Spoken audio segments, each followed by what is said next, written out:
অরণ্য ডালিয়ার কথা শুনে কোনোরূপ কথা না বলে সেখান থেকে প্রস্থান নিল। অরণ্য যাওয়ার পর ডালিয়ার রুমে চলে আসলো। ডালিয়ার পিঠে হাত দিতে পারছে না ডালিয়ার পিঠটা মনে হচ্ছে চলে যাচ্ছে, কিন্তু তবুও আজকে অরণ্যের প্রতি ডালিয়ার ঘৃণা জন্মাচ্ছে না। কেন জানি না আজকে অরণ্যের প্রতি অদ্ভুত ভালো লাগা আর মায়া কাজ করতেছে।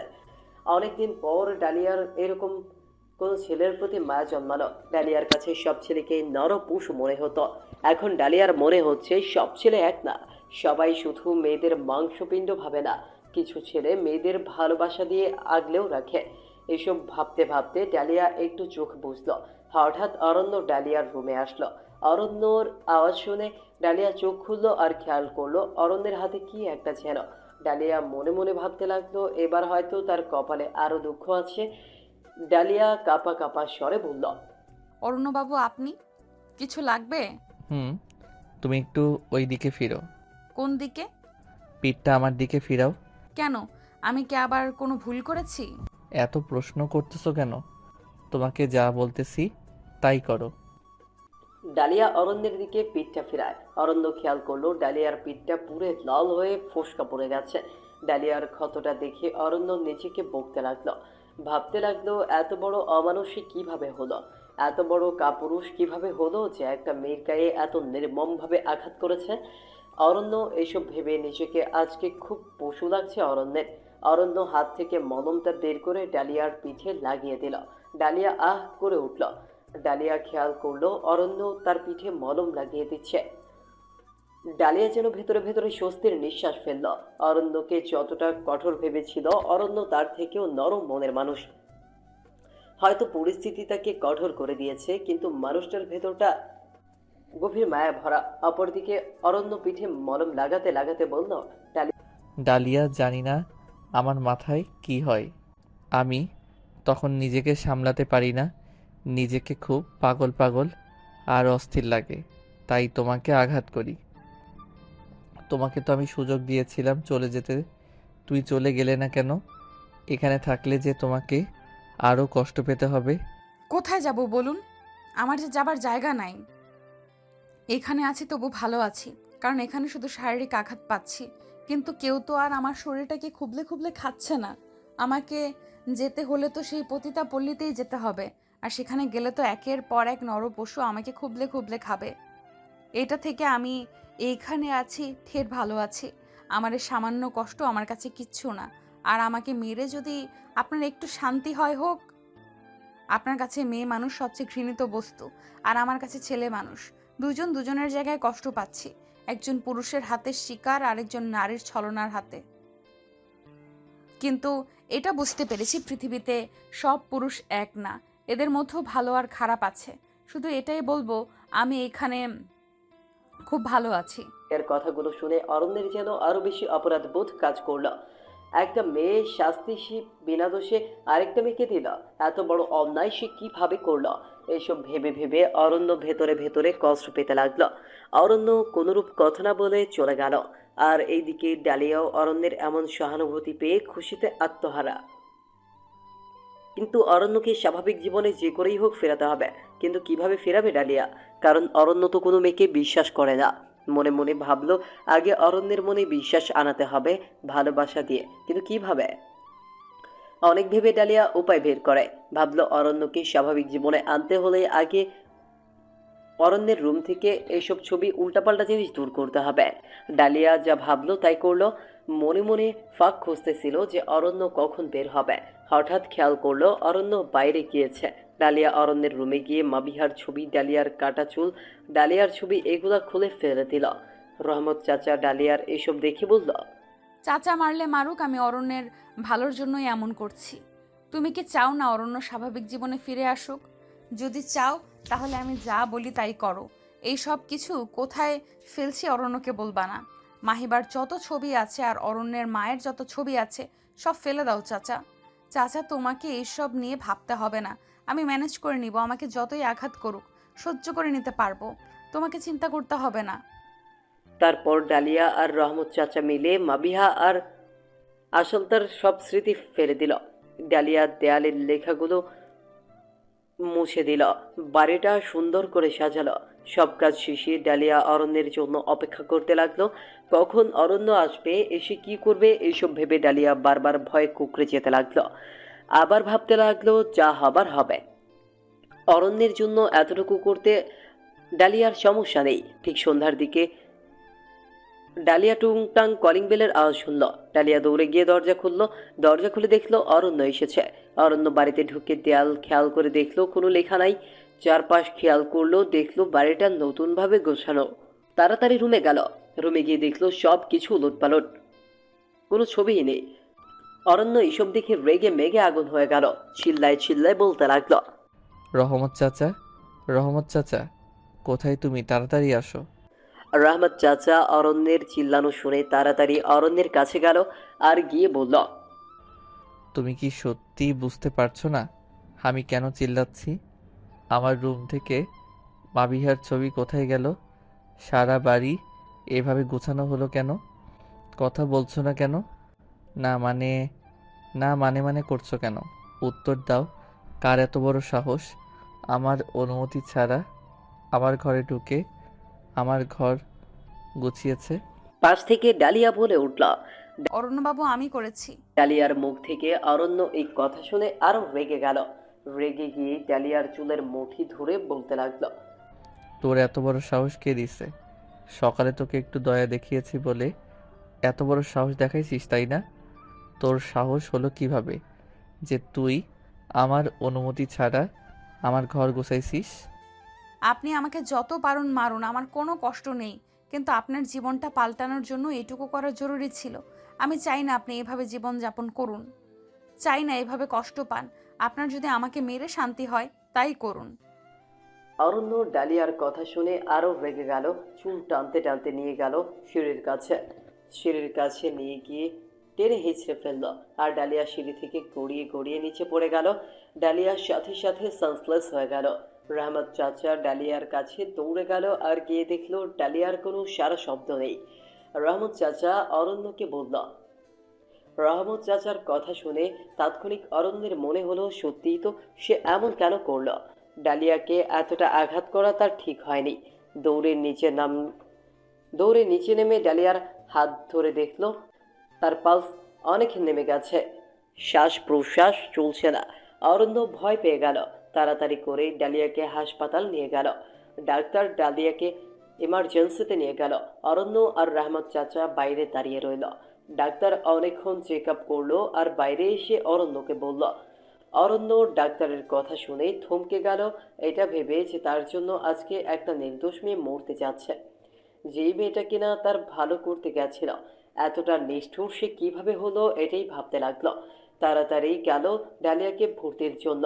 সেখান থেকে ফর্ম ফিল আপের জন্য দিল। অরণ্য সব ফিল আপ করে নার্সকে দিল। নার্স ফর্মটা দেখে অরণ্যকে বলল। অরণ্য বেশ বিব্রত বোধ করলো, বুঝতে পারলো না কি লিখবে। কিছুক্ষণ কাগজটা ধরে চুপ করে দাঁড়িয়ে রইল। নার্স আবার বলে উঠল। অরণ্য এবার শূন্যস্থানটায় লিখে দিল যে রোগীর স্বামী হয় অরণ্য আর রোগী তার স্ত্রী। তারপর নার্স ফর্মটা নিয়ে চলে গেল। আবার ডালিয়ার চিকিৎসা শুরু হলো। আর এদিকে অরণ্যের বুকটা যেন হাহাকার করতে লাগলো ডালিয়ার জন্য। তীব্র এক যন্ত্রণা শুরু হলো অরণ্যের। বারবার ডালিয়া সুস্থতা কামনা করতে লাগলো। ডালিয়ার জন্য মরিয়া হয়ে উঠল। নিজেকে খুব বেশি অপরাধী ভাবতে লাগলো। আর এদিকে অনেকক্ষণ চিকিৎসা করার পর ডাক্তার এসে বলল ডাক্তার এসে বলল এই বলে ডাক্তার চলে গেল। পাশ থেকে রহমত চাচা বলল, চাচা, তুমি চিন্তা করো না। আমার বিবেক বুদ্ধি সব হারিয়ে ফেলেছিলাম, তাই এমন করেছি। ডালিয়াকে কিচ্ছু করব না। আমি গেলাম চাচা ডালিয়াকে দেখতে। অতঃপর অরণ্য ডালিয়ার কাছে গেল। যে দেখলো ডালিয়া শুয়ে আছে। ডালিয়ার জ্ঞান এখনো ফিরেনি। অরণ্য ডালিয়ার পাশে গিয়ে বসলো। খেয়াল করলো ডালিয়ার চেহারা কতটা নিষ্পাপ। এই অল্প বয়সে কত কষ্টই তাকে সহ্য করতে হয়েছে, আর আমি কি না এই মেয়েকে এইভাবে আঘাত করেছি? এইসব ভেবে অরণ্যের ভেতরে অপরাধ বোধ কাজ করতে লাগলো। ভেতরে ভেতরে কষ্ট পেতে লাগলো। ডালিয়ার পাশে বসে এক পলকে ডালিয়ার দিকে তাকিয়ে রইল। হঠাৎ ডালিয়ার জ্ঞান ফিরল।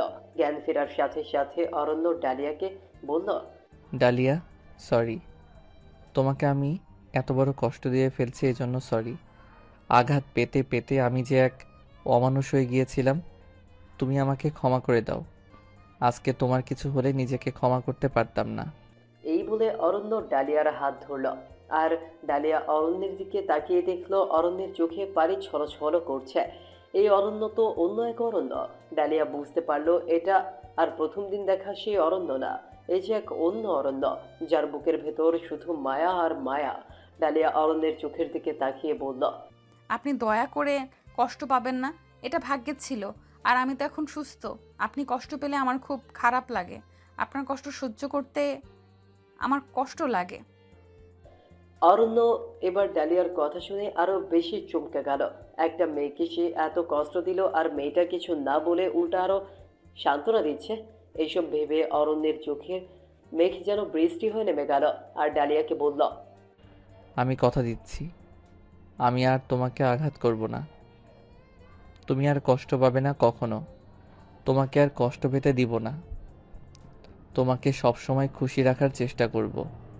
আমি যে অন্ধ হয়ে গিয়েছিলাম তোমার জন্য, আমি আমার স্বাভাবিক জীবনটা পেয়েছি। আপনি যে স্বাভাবিক জীবন পেয়েছেন এতেই আমি খুশি। আপনি প্লিজ কাঁদবেন না। পাশ থেকে নার্স এসে ডালিয়াকে বলল। এই বলে নার্স মুচকি হাসি দিয়ে চলে গেল। আর ডালিয়া নার্সের কথার কোনো মানে বুঝলো না। শান্ত স্বরে ডালিয়া অরণ্যকে বলল, আচ্ছা, নার্স কি বলে গেল? আমি তো কিছুই বুঝলাম না। আরে বলো না, তোমাকে অ্যাডমিট করানোর সময় একটা ফর্ম ছিল পূরণ করার জন্য। ফর্মটাতে রোগী আমার কি হয় এটা জানতে চেয়েছিল। আমি লিখেছিলাম স্ত্রী, আর এই নার্সটাই ফর্মটা নিয়ে যায়। উনি ভাবছে তুমি আমার স্ত্রী, এই জন্য এই কথাগুলো বলল। ডালিয়া অরণ্যের কথা শুনে যেন থমকে গেল। জীবনে বউ হওয়ার স্বপ্ন তো কবেই ছেড়ে দিয়েছিল। অরণ্যের কথা শুনে যেন আজকে ডালিয়ার নিজেকে বউ মনে হতে লাগলো। চাতক পাখির মতো অরণ্যের দিকে তাকিয়ে এবার ডালিয়া কেঁদেই দিল। আর অরণ্যকে বলল, আমার জন্য আপনি এত কিছু করবেন বুঝতে পারিনি। আরে বোকা মেয়ে, এ আর কি, কাঁদতেছো কেন? পাগলের মতো কাঁদবা না তো। হাসপাতালে আরো 2 দিন থাকতে হবে, তারপর বাসায় যেতে পারবা। এখন একদম কান্নাকাটি থামাও, সুস্থ হতে হবে আগে। ডালিয়াও লক্ষ্মী মেয়ের মতো কান্না থামালো। 2 দিন পর ডালিয়াকে বাসায় নিয়ে গেল। কিন্তু ডালিয়া একা একা হাঁটতে পারছিল না। অরণ্যের কাঁধে ভর করেও যেন ডালিয়ার হাঁটতে কষ্ট হচ্ছিল। অরণ্য ব্যাপারটা বুঝতে পেরে আচমকা ডালিয়াকে কোলে তুলে নিল। অরণ্যের এই কাণ্ড দেখে ডালিয়া বিস্মিত হয়ে গেল আর বলে উঠল, অরণ্যবাবু কি করছেন কি? আপনি নামান আমাকে, কষ্ট হচ্ছে তো আপনার। কোনো কথা না, একদম চুপ। হাঁটতে পারতেছো না, আবার আমার কষ্ট দেখা হচ্ছে? আমার কিচ্ছু কষ্ট হচ্ছে না, আমি ঠিকই আছি। ডালিয়াকে নিয়ে অরণ্য ডালিয়ার রুমে গিয়ে খাটে শোয়ালো আর বলল, কি খাবা বলো? আমি এখন কিছু খাবো না। এসব বললে চলবে না, কিছু খেতে হবে। ডাক্তার বলল তোমাকে সুস্থ হতে হলে বেশি বেশি খেতে হবে, আর আপাতত নরম খাবার খাওয়াতে হবে। স্যুপ হলে ভালো হয়, কিন্তু বাইরের স্যুপ তো এত স্বাস্থ্যকর না। আচ্ছা দাঁড়াও, আমি রান্না করে নিয়ে আসছি। আপনি রান্না পারেন? পারি না, তবে চেষ্টা করে দেখি পারি কি না। অনেক আগে একবার মাবিহার জন্য রান্না করেছিলাম। আমার জন্য এত কষ্ট করতে হবে না, যা আছে তাই দিন, আমি খেয়ে নিচ্ছি। আরে চুপ করে বসো তো, এত কথা কেন বলো? আমি স্যুপ রান্না করে আনতেছি, তুমি চুপচাপ রেস্ট নাও। ডালিয়ার কাছে যেন সবটা স্বপ্ন মনে হতে লাগলো। অরণ্য চলে যাওয়ার পর নিজের শরীরে নিজেই চিমটি কেটে আহ শব্দ করে উঠল। না, এই যে স্বপ্ন না, এই যে সত্যি। আধা ঘন্টা পর অরণ্য আসলো হাতে একটা স্যুপের বাটি নিয়ে আর বলল, এই যে স্যুপ রেডি। কেমন হয়েছে জানি না, তবে খেয়ে টেস্ট করে দেখো। আমি নিজেও এখন টেস্ট করিনি, হাঁ করো দেখি। ডালিয়া হা করলো আর স্যুপটা খেয়ে মুখটা একটু কেমন যেন করলো। অরণ্যের ডালিয়ার মুখে ভঙ্গি দেখে বলল, স্যুপটা কি ভালো হয়নি? মুচকে হাসি দিয়ে ডালিয়া বলল। ভালো হয়েছে অনেক। ডালিয়ার কথা শুনে কেন জানি না মনে হলো ডালিয়া মিথ্যা বলছে। তাই অরণ্য স্যুপটা টেস্ট করলো। অরণ্য স্যুপটা টেস্ট করে ওয়াক ওয়াক করে উঠলো, কারণ স্যুপটাতে লবণে কাটা ছিল। আর ডালিয়াকে বলল, এই পাগল মেয়ে, স্যুপকে ভালো বলছো তুমি? এই স্যুপে লবণে কাটা হয়ে আছে। আপনি এত কষ্ট করে বানিয়েছেন, যা বানিয়েছেন তাই হবে। আমাকে দিন, আমি খেতে পারবো। হয়েছে, আর এই স্যুপ খেয়ে পেট খারাপ করতে হবে না। আমি আবার বানিয়ে নিয়ে আসছি। আপনাকে স্যুপ করতে হবে না, একটু জাউ ভাত করলেই হবে। কিন্তু জাউ ভাত কীভাবে করে আমি তো জানি না। আমাকে একটু রান্নাঘরে নিয়ে যান, আমি শিখিয়ে দিচ্ছি। পাগল তুমি? এই শরীর নিয়ে রান্নাঘরে যাবে? আমাকে বলো, আমি করে নিয়ে আসছি। আরে, আপনি আমাকে নিয়ে যান তো, আমি তো আর রান্না করব না, আপনাকে দেখিয়ে দিব। তা করা যায়। আচ্ছা, আমার কাঁধে ভর দিয়ে ওঠো। ডালিয়াও অরণ্যের কাঁধে ভর দিয়ে উঠল। আস্তে আস্তে রান্নাঘরে গেল। ডালিয়া অরণ্যকে বলে দিল কি করবে, আর অরণ্য সেইভাবে রান্না করল। রান্না করে দুজন একসাথে খেল। অরণ্য ডালিয়ার যত্ন নেওয়া শুরু করলো, আর ডালিয়া আস্তে আস্তে সুস্থ হতে লাগলো। এখন ডালিয়া আগের থেকে অনেকটা সুস্থ। ইদানিং ডালিয়া ঘরের কাজও করা শুরু করছে। আর অরণ্য ডালিয়াকে বলল, এই শরীর নিয়ে তোমাকে এসব কাজ করতে কে বলেছে? রহমত চাচাই তো সবটা করতে পারবে। সারাদিন বসে শুয়ে থাকতে আমার ভালো লাগে না। আর রহমত চাচার তো বয়স হয়েছে, রহমত চাচা কি এইসব একা পারবে? আমার ভালোই লাগছে একটু কাজ করতে পেরে। প্লিজ, আপনি আমাকে না করবেন না। আচ্ছা, তোমার ভালো লাগলে করো, কিন্তু নিজের শরীরের কথা ভুলে যেও না। আপনাকে ভাবতে হবে না, আমি ঠিকই আছি। আস্তে আস্তে ডালিয়া আর অরণ্যের সম্পর্কটা ভালো হতে লাগলো। একদিন ডালিয়ার গোসল করতে গেল। গোসল থেকে বের হয়ে এসে দেখে বিছানার ওপর একটা বক্স আর চিঠি রাখা। চিঠিটাতে লেখা ছিল, ডালিয়া, আমি কি তোমাকে ডালু বলে ডাকতে পারি? এত বড় নামটা যে আমার ডাকতে খুব কষ্ট হয়। আর বক্সে একটা শাড়ি আছে, তাড়াতাড়ি পরে রেডি হও তো, আমরা আজকে সারাদিন ঘুরবো। ডালিয়া বক্সটা বের করে দেখলো একটা লাল টকটকে শাড়ি। ডালিয়া যেন শাড়িটা দেখে আনন্দে আত্মহারা হয়ে গেল। টেবিলের ওপর থেকে একটা কলম নিয়ে ডালিয়া লিখতে চাইলো যে, আপনি আমাকে ডালু বলেই ডাকেন, তবে আমি আপনাকে আরও বলে ডাকবো। শাড়িটা আমার অনেক পছন্দ হয়েছে। কিন্তু অনেকদিন যাবৎ লেখেনি, তাই লেখা যেন ডালিয়ার হাত দিয়ে বের হচ্ছিল না। তবুও কোনো রকমে ডালিয়া লিখল আর ঝটপট শাড়িটা পরে নিল। আর আয়নায় নিজেকে দেখে যেন ডালিয়া আজকের নতুন বউ মনে হতে লাগলো। হঠাৎ অরণ্য ডাকতে লাগলো, ডালিয়া, তুমি কি রেডি হয়েছো? আর কতক্ষণ লাগবে? আসতেছি আসতেছি। এই বলে ডালিয়া বের হলো। ডালিয়াকে এই রূপে দেখে অরণ্য যেন চমকে গেল। ভাবতে লাগলো মেয়েটা সত্যি অনেক মায়াবী চেহারা। আর এইদিকে ডালিয়া অরণ্যের কাছে গিয়ে কাগজটা দিল। অরণ্য ডালিয়ার লেখাটা পড়ে ডালিয়ার কানে কানে এসে বলল, তুমি আমাকে ওরু বলেই ডেকো ডালু। অরণ্যের মুখে ডালু ডাকটা শুনে ডালিয়া খুশিতে আত্মহারা হয়ে গেল। দুজন মিলে বাইরে গেল, একটা পার্কে বসলো। অনেকদিন পর ডালিয়া এরকম খোলামেলা জায়গায় বসেছে। ডালিয়ার যেন অনেক ভালো লাগছে। ঠিক এমন সময় একটা পিচ্চি মেয়ে অরণ্যের কাছে এসে বলল, স্যার, এই মালাটা নিন, ভাবিকে পরলে খুব মানাবে। সবগুলা কত রে? আপনি খুশি হয়ে যা দেবেন। অরণ্য মেয়েটাকে একটা 500 টাকার নোট দিয়ে বলল। মেয়েটা টাকাটা পেয়ে খুশিতে নাচতে নাচতে চলে গেল। অরণ্য ফুলগুলো ডালিয়ার হাতে দিয়ে বলল, অরণ্যের কাছ থেকে ডালিয়া ফুলগুলা নিয়ে বলল, ডালু সরি, তোমার চুলগুলো আমি কেটে ফেলছিলাম। চুলে তো আর খোপা করে মালাটা দিতে পারবা না, তোমার হাতেই মালাগুলো পেঁচিয়ে পড়ো, ভালো লাগবে। অরণ্য দেখে ডালিয়াকে বলল।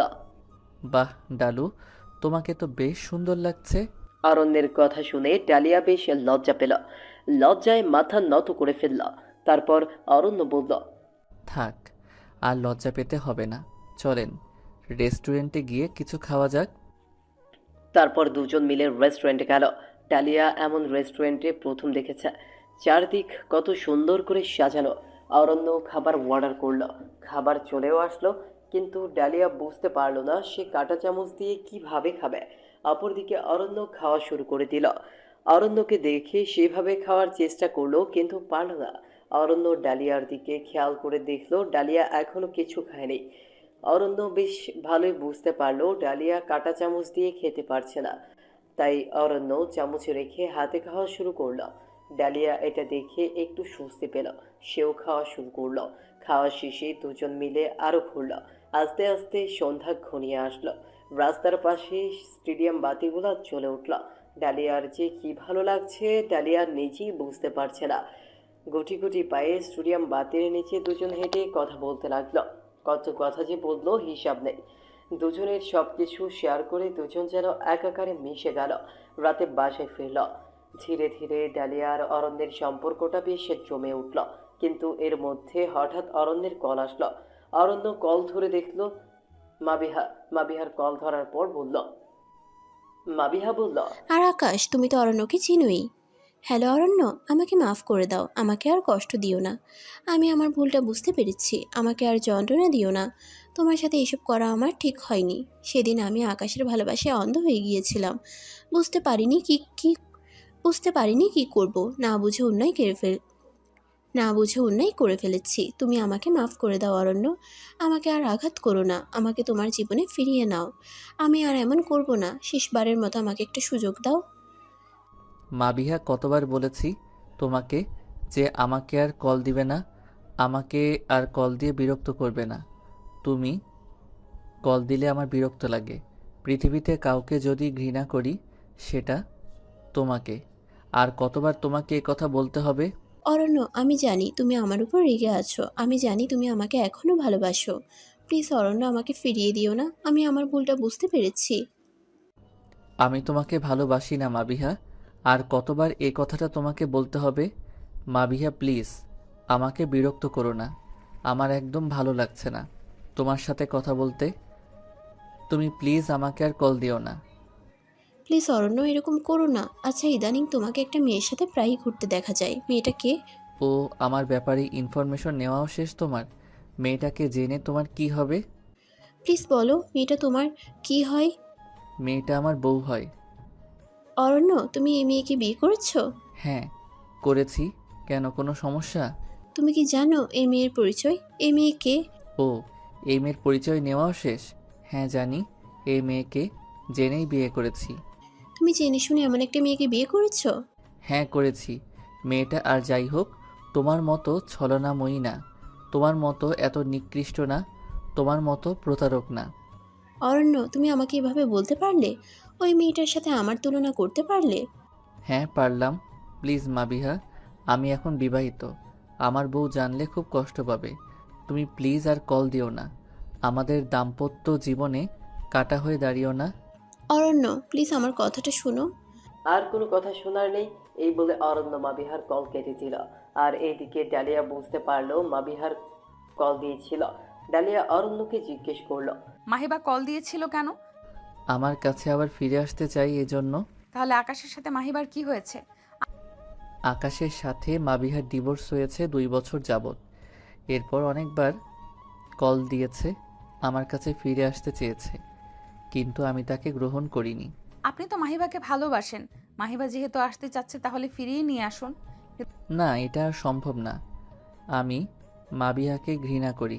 কে বলতে পারে এটা তার আর আকাশের নতুন নাটক না? যেই মেয়ে এত বড় ছলনা করতে পারে সে আরও বড় ছলনা করতে পারবে। মাবিহাকে আমি বিশ্বাস করি না। যে আমার সন্তানকে দুনিয়াতে আসার আগেই খুন করে ফেলেছে, তাকে আমি মরে গেলেও আমি মেনে নিতে পারবো না। কিন্তু মাহিবা কোন মেয়ের কথা বলল? আর আপনি তাকে বউ বলে পরিচয় দিয়েছেন? তোমার কথা বলেছে। কথাটা শুনেই ডালিয়া বিস্মিত হয়ে গেল। তার মতো একটা মেয়েকে অরণ্য বউ বলে পরিচয় দিল। এইটা শুনে কিছুটা বিস্মিত হয়ে ডালিয়া উত্তর দিল, কিন্তু আমি তো আপনার বউ না। জানি তুমি আমার বউ না। তাহলে এমন বললেন কেন? সেটা তুমি বুঝবে না। কিন্তু হয়েছে, একদম চুপ। আর কোনো কিন্তু না, আর কোনো কথা শুনতে চাচ্ছি না এই ব্যাপারে। কথা বলে অরণ্য ডালিয়ার রুম থেকে চলে গেল। হঠাৎ রহমত চাচা এসে ডালিয়াকে বলল। ডালিয়ার রহমত চাচার কথা শুনে ভয় পেয়ে গেল।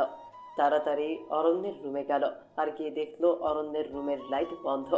ডালিয়া ঘরের লাইট জ্বালিয়ে আর গিয়ে দেখলো অরণ্যের রুমের লাইট বন্ধ। ডালিয়া ঘরের লাইট জ্বালিয়ে পুরো অবাক হয়ে গেল, কারণ চারদিকে বেলুন আর ফুল দিয়ে সাজানো। অরণ্য ড্রয়ার থেকে একটা পেপার দিয়ে ডালিয়াকে পড়তে বলল। ডালিয়া পেপারের হেডলাইন পড়ে খুশিতে আত্মহারা হয়ে গেল, কারণ পেপারে লেখা ছিল, আজ থেকে 6 বছর আগে ডাক্তার অরণ্যের নামে করা অভিযোগ মিথ্যা প্রমাণিত হয়েছে। ডাক্তার অরণ্য কোনো ধর্ষক না, ওনাকে ফাঁসিয়েছেন ডাক্তার অনুরাগ। তাই অরণ্যকে পুনরায় চাকরি প্রদান করা হলো আর অনুরাগকে চাকরিচ্যুত করা হলো।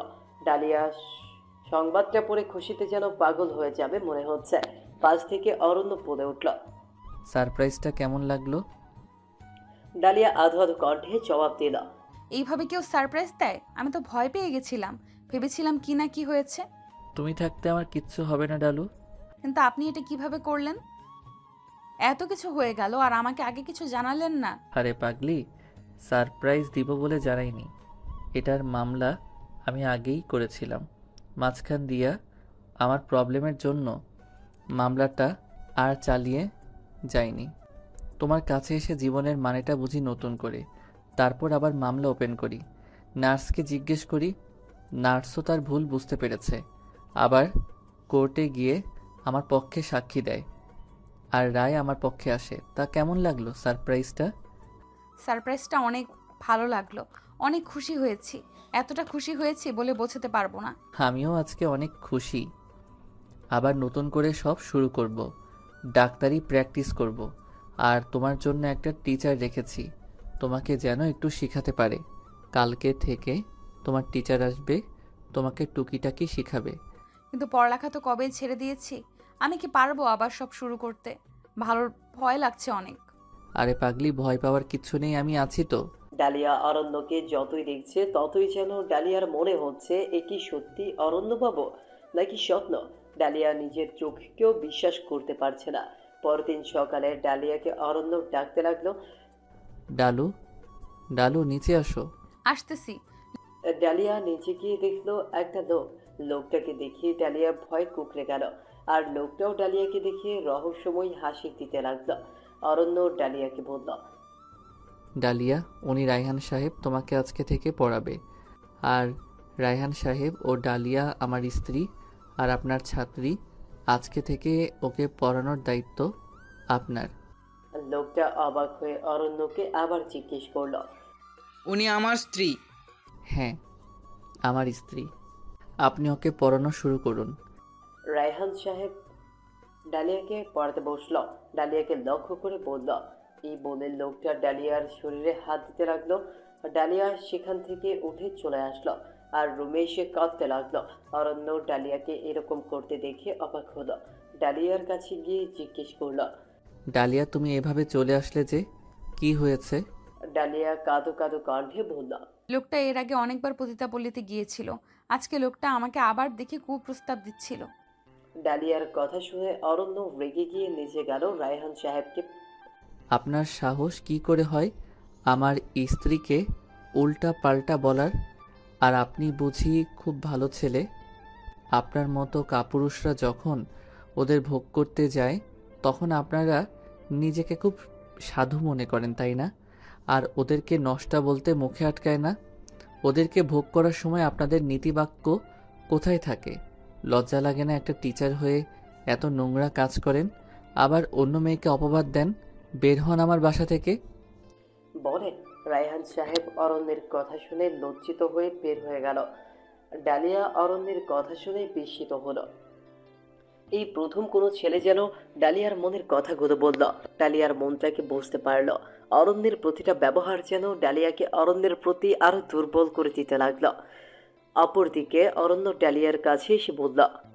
তুমি কষ্ট পেও না, এসব মানুষের কথায় চোখের জল ফেলো না। এরা কাপুরুষ, এরা মানুষ নামের অমানুষ। কথাগুলো শুনে ডালিয়ার চোখ দিয়ে কান্না যেন বৃষ্টি হয়ে নামলো। ডালিয়া অরণ্যকে বলল। আপনার মতো করে আমাকে আর কেউ কখনো বোঝেনি, এতটা ভালো কেউ কখনো বাসেনি। অরণ্য ডালিয়ার চোখের জল মুছিয়ে দিয়ে ডালিয়াকে জড়িয়ে ধরলো আর বলল। ধুর পাগলি, এভাবে কেঁদো না তো। তোমাকে কাঁদলে একদম ভালো লাগে না। আমি চাই তুমি আমার জন্য হলেও সব সময় হাসি খুশি থাকো।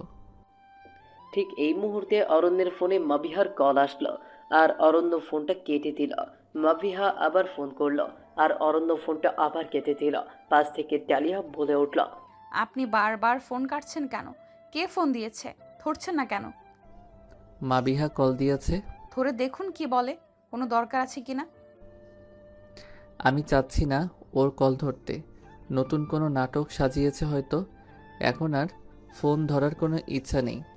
শোনো, তাড়াতাড়ি রেডি হও, আজকে তোমাকে নিয়ে পার্লারে যাব। পার্লারে কেন? ভয় নেই, আজকে কিছু করব না।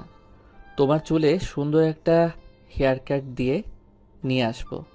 এখন চুলগুলো কেন জানি এলোমেলো লাগছে। ডালিয়া অরণ্যের কথা শুনে তাড়াতাড়ি রেডি হলো।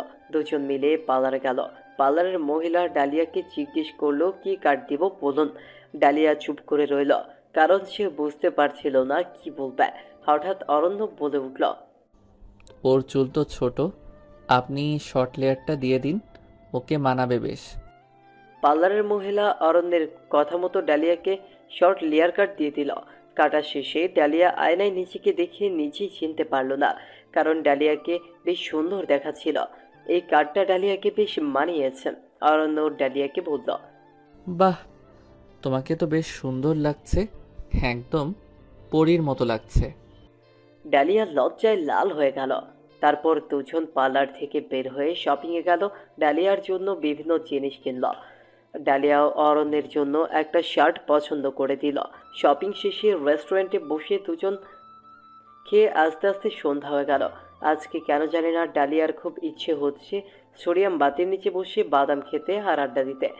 কিন্তু অরণ্যকে বললে কি ভাববে, সাহস করে বলবে বলবে ভেবেও যেন বলতে পারছিল না।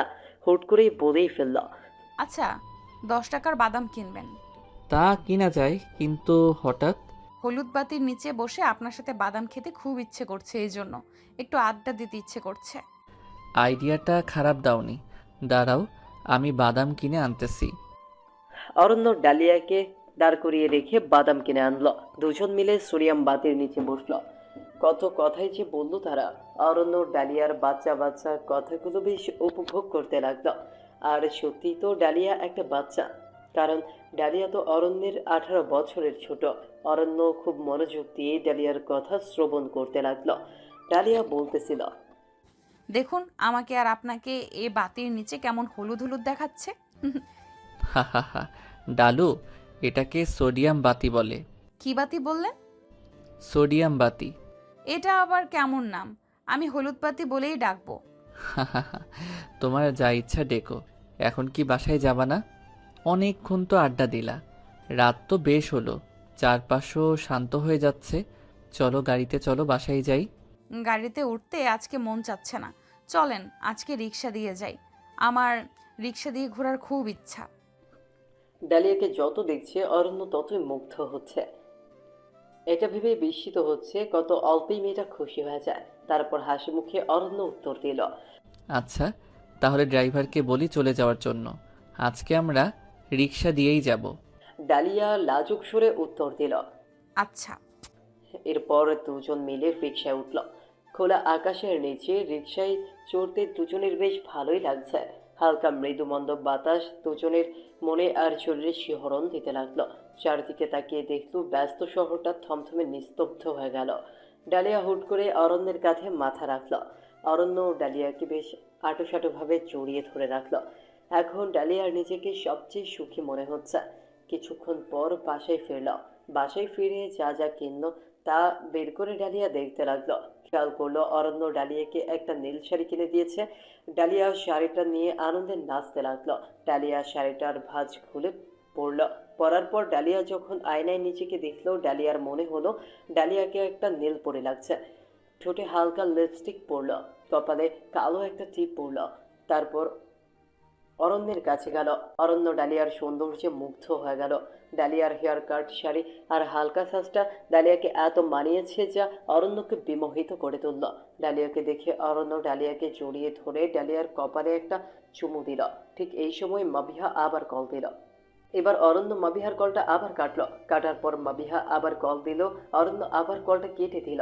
বারবার কাটার পরেও মাবিহা বারবার কল দিচ্ছিল। তারপর অরণ্য কলটা ধরে ডালিয়ার হাতে ফোনটা ধরিয়ে বলল, আর ডালিয়াকে বলল। তুমি কথা বলো। ডালিয়া ফোনটা হাতে নিয়ে বুঝতে পারলো না কি বলবে। কিছুটা ভয় পেতে লাগলো। ফোনটা কানে নিয়ে আবার নিচে নামিয়ে ফেললো। অরণ্যকে বলল, আমি কি বলবো, আপনিই কথা বলেন। আমি কিছু বলতে পারবো না, আমার ভয় লাগছে। আর উনি কত বড় মানুষ, ওনার সাথে কথা বলে আমি পারবো না। আরে তোমার যা ইচ্ছা বলে দাও, এমন কিছু বলবা যাতে মাবিহা আর কল না দিতে পারে।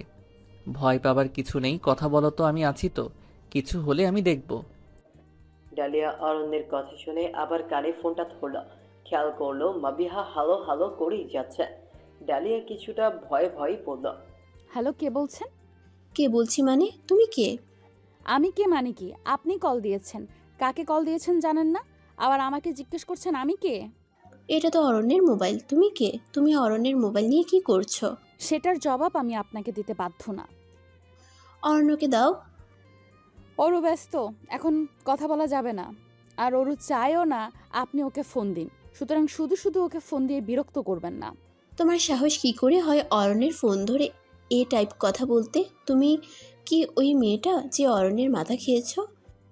আমি কে সেটার পরিচয় দেওয়ার প্রয়োজন অনুভব করছি না।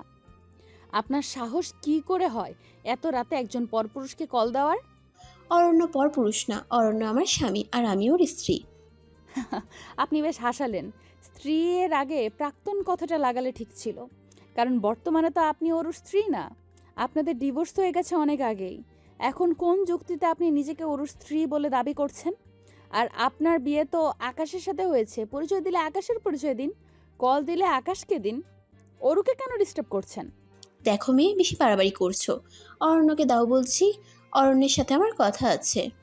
বললাম তো দেওয়া যাবে না। আর দিব কেন? যাকে আপনি কাজ ভেবে ছুঁড়ে ফেলেছিলেন, সে যে একটা হীরার টুকরা ছিল সেটা চিনতে পারেননি। আর আমি সেই হীরার টুকরাটাকে যত্ন করে রেখে দিয়েছি, আর এখন আপনি এসে দাবি করছেন এটা আপনার? হাজিব মানুষ তো। এতবার করে বলছি ও ব্যস্ত, দেওয়া যাবে না, তবুও বারবার চাচ্ছেন। মিনিমাম লজ্জাটুকুও কি নেই আপনার? এই যে মেয়ে, তুমি অরণ্যের কি হও যে এভাবে কথা বলছো? এত বড় সাহস তোমাকে কে দিয়েছে? আমি অরণ্যের স্ত্রী হই। আপনি কেন আমাদের মধ্যে ঝামেলা সৃষ্টি করতে চাচ্ছেন বুঝছি না। আর এত বড় সাহস আমাকে আমার অরু দিয়েছে।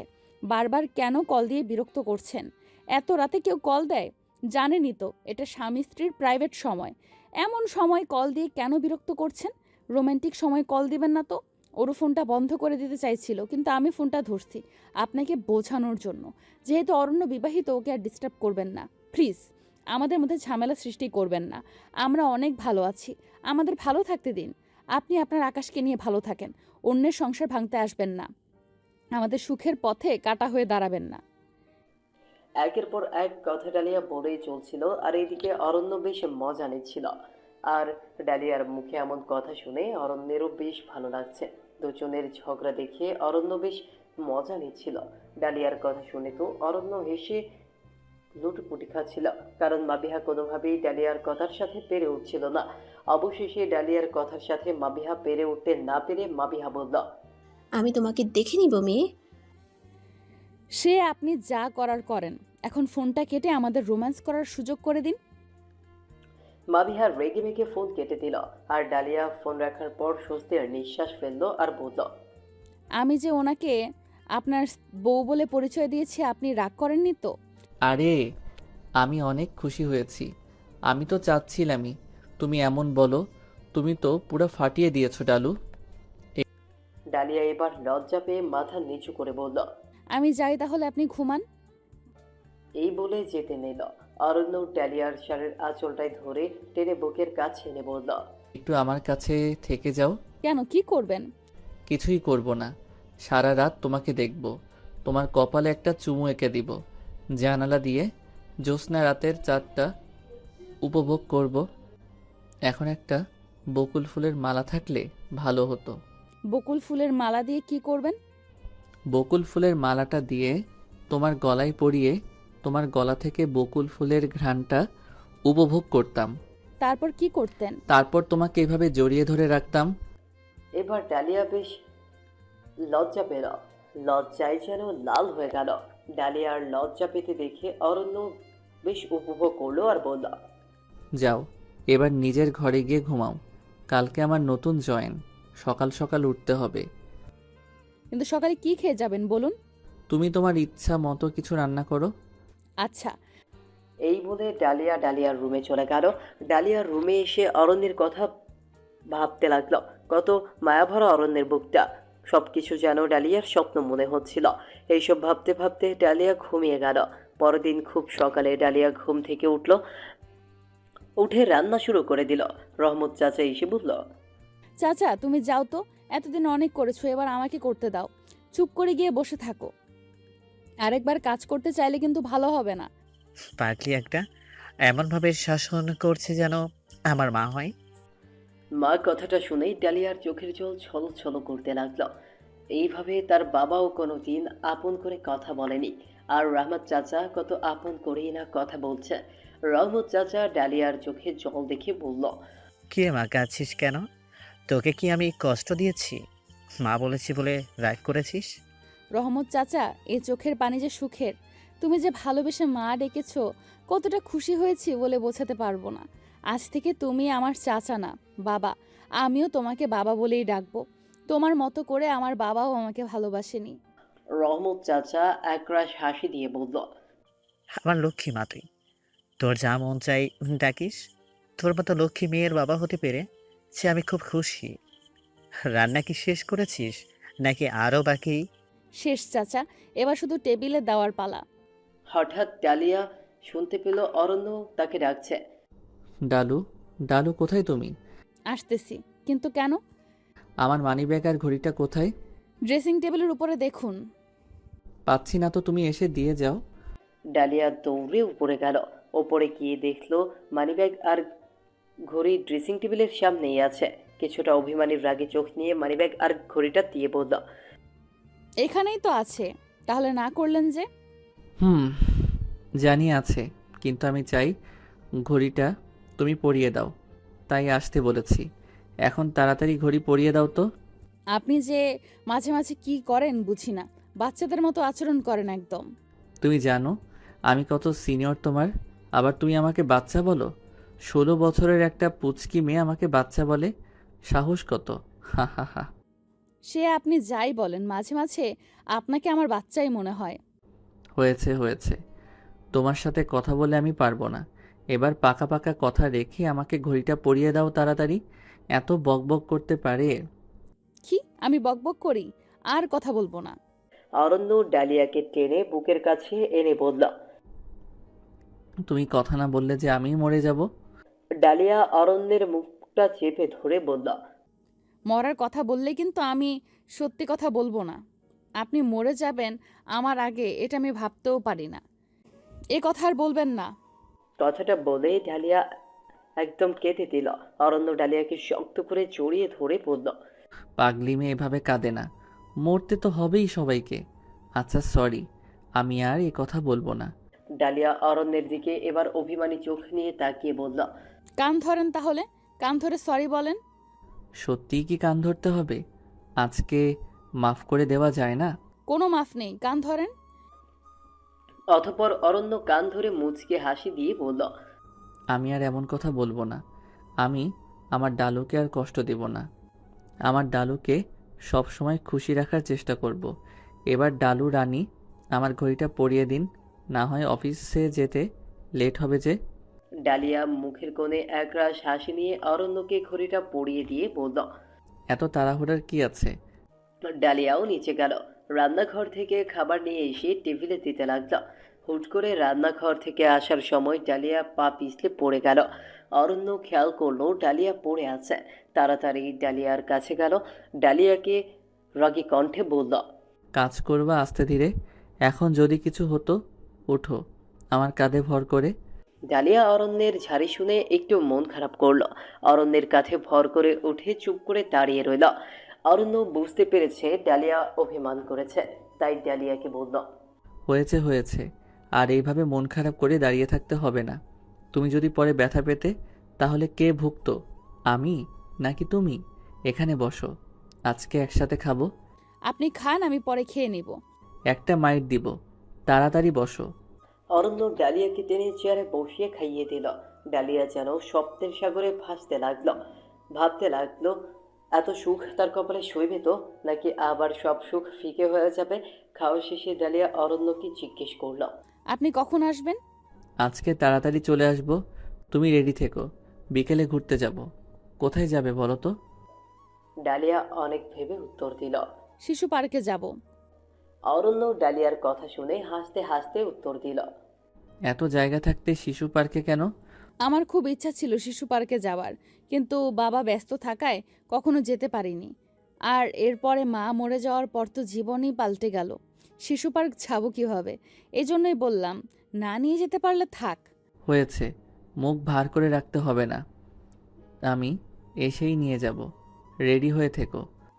ডালিয়া তো শুনে খুশির চোটে অরণ্যকে জড়িয়ে ধরল। তারপর আবার নাচতে নাচতে রুমে চলে গেল। অরণ্য ডালিয়ার খুশি দেখিয়ে ভাবতে লাগলো মেয়েটা কত বাচ্চা সুলভ আচরণ, গোলা একদম বাচ্চাদের মতো। আর হবেই বা না কেন, বয়স তো একদম কম, 16 বছরের মেয়ে, আর কত বড় পরিস্থিতি তাকে এই হাল করেছে। না হয় টালু তো একটা বাচ্চাই। একটু ভালোবাসা পেয়ে কতটা খুশি। ডালিয়াকে একটু ভালো রাখতে পেরে অরণ্যের মনে যেন একরাশ শান্তি লাগছে। এরপর অরণ্য অফিস গেল। পুরনো অফিসটা যেন নতুন করে পেল। সেই চেনা হাসপাতাল, চেনা ঘর অনেকটা বদলে গেছে। বদলে গেলেও যেন অরণ্যের কাছে চিরচেনা মনে হচ্ছে। অফিসটা আজ নতুন করে পেয়ে অরণ্য বেশ খুশি হলো। আর মনে মনে ডালিয়াকে অনুভব করতে লাগলো, কারণ এই সব কিছুই হয়েছে ডালিয়ার জন্য। ডালিয়ার জন্যই আজ অরণ্য সব হারিয়ে যাওয়া জিনিস ফিরে পেয়েছে। ডালিয়ার প্রতি ভালো লাগাটা কখন যে অরণ্যের মনে ভালোবাসার রূপ নিয়েছে অরণ্য বুঝতেই পারল না। সব কাজ সেরে বিকেল 3টায় অরণ্য বাসায় ফিরে দেখলো ডালিয়া একদম রেডি হয়ে বসে আছে। অরণ্যের বুঝতে বাকি রইল না ডালিয়া শিশু পার্কে যাওয়ার জন্য অধীর আগ্রহে আছে। ডালিয়া অরণ্যকে দেখার পর বলল, আপনি এসেছেন? আমি তো সেই কখন থেকে রেডি হয়ে বসে আছি। আপনার নাম্বারও নেই যে কল দিব। রহমত চাচাও নাম্বার জানে না। ওরে আমার ডালুটাকে মনে হয় খুব বেশি অপেক্ষা করিয়ে ফেলেছি। মোবাইলটা দাও দেখি। ডালিয়া তার ছোট ভাঙা মোবাইলটা অরণ্যের কাছে বাড়িয়ে দিল। অরণ্য সে মোবাইলে অরণ্যের নাম্বারটা আরও রেখে সেভ করে দিল আর বলল, এই যে, নাম্বার সেভ করে দিচ্ছি। এখন খোঁজ নিতে আর সমস্যা হবে না। আর চলেন তাড়াতাড়ি শিশু পার্কে যাই। কিন্তু কি দিয়ে যাবেন? চলেন রিক্সা করে যাই। একটু দূরে, এখান থেকে রিক্সা দিয়ে যাওয়া যাবে না। আমরা গাড়ি দিয়ে যাব, তারপর আসার সময় অর্ধেক রাস্তা গাড়ি দিয়ে আসবো, আর বাকি অর্ধেক রাস্তা রিক্সা দিয়ে। ওকে? আচ্ছা। অতঃপর দুজন মিলে শিশু পার্কে গেল। অরণ্য খেয়াল করলো ডালিয়া শিশু পার্কে গিয়ে বেশ খুশি। বাচ্চাদের মতো ঘোড়ায় চড়ছে, বিমানে চড়ছে, কত কি না করছে। সত্যি তো মেয়েটা তো বাচ্চাই। আর অরণ্যকে ডেকে ডেকে বলছে, আমি একটু ফুলদানিতে উঠবো, আমি একটু রেলগাড়িতে উঠবো, আপনিও আমার সাথে উঠুন। অরণ্য ডালিয়ার সাথে ওইখানে থেকে নিজেকে বেশ বাচ্চাই মনে হতে লাগলো। কারণ ডালিয়ার বাচ্চা সুলভ আচরণগুলো যেন অরণ্যের বেশ ভালোই লাগছে। ওইখানে ঘোরা শেষে এবার বাসায় আসার পালা। অর্ধেক রাস্তা গাড়িতে এসে ডালিয়া আর অরণ্য নেমে গেল। ডালিয়া হুট করে বলে উঠল, হলুদ বাতি জ্বলে উঠেছে, কি মজা। অরণ্য বেশ হাসতে লাগলো ডালিয়ার কথা শুনে আর বলল, হলুদ বাতি জ্বলে উঠেছে। চল একটু হেঁটে সামনে যেতে হবে, তারপর রিক্সা নিয়ে যেতে হবে। অরণ্য আর ডালিয়া খানিকটা পথ হেঁটে সামনে গেল। সামনে গিয়ে ডালিয়া যা দেখলো নিজের চোখকেও বিশ্বাস করতে পারছিল না। কারণ ডালিয়া দেখল একজন মধ্যবয়স্ক লোক রাস্তায় ভিক্ষা করছে, তার একটা পা ভাঙা। ডালিয়ার লোকটাকে বেশ চেনা চেনা লাগছে। ডালিয়াকে দেখে লোকটা মুখটা লুকাতে চাইল।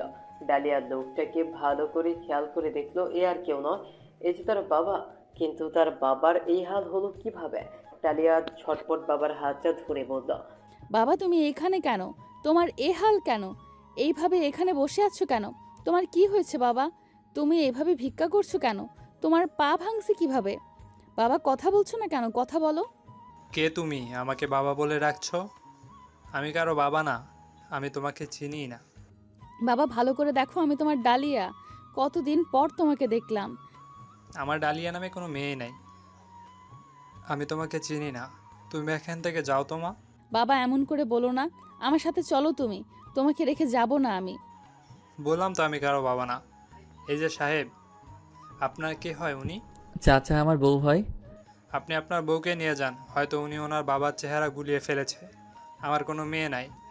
আচ্ছা চাচা, আপনি অস্থির হবেন না, আমি দেখছি। অরণ্য বুঝতে পারল না ডালিয়া হঠাৎ ওনাকে দেখে এরকম কেন করছে।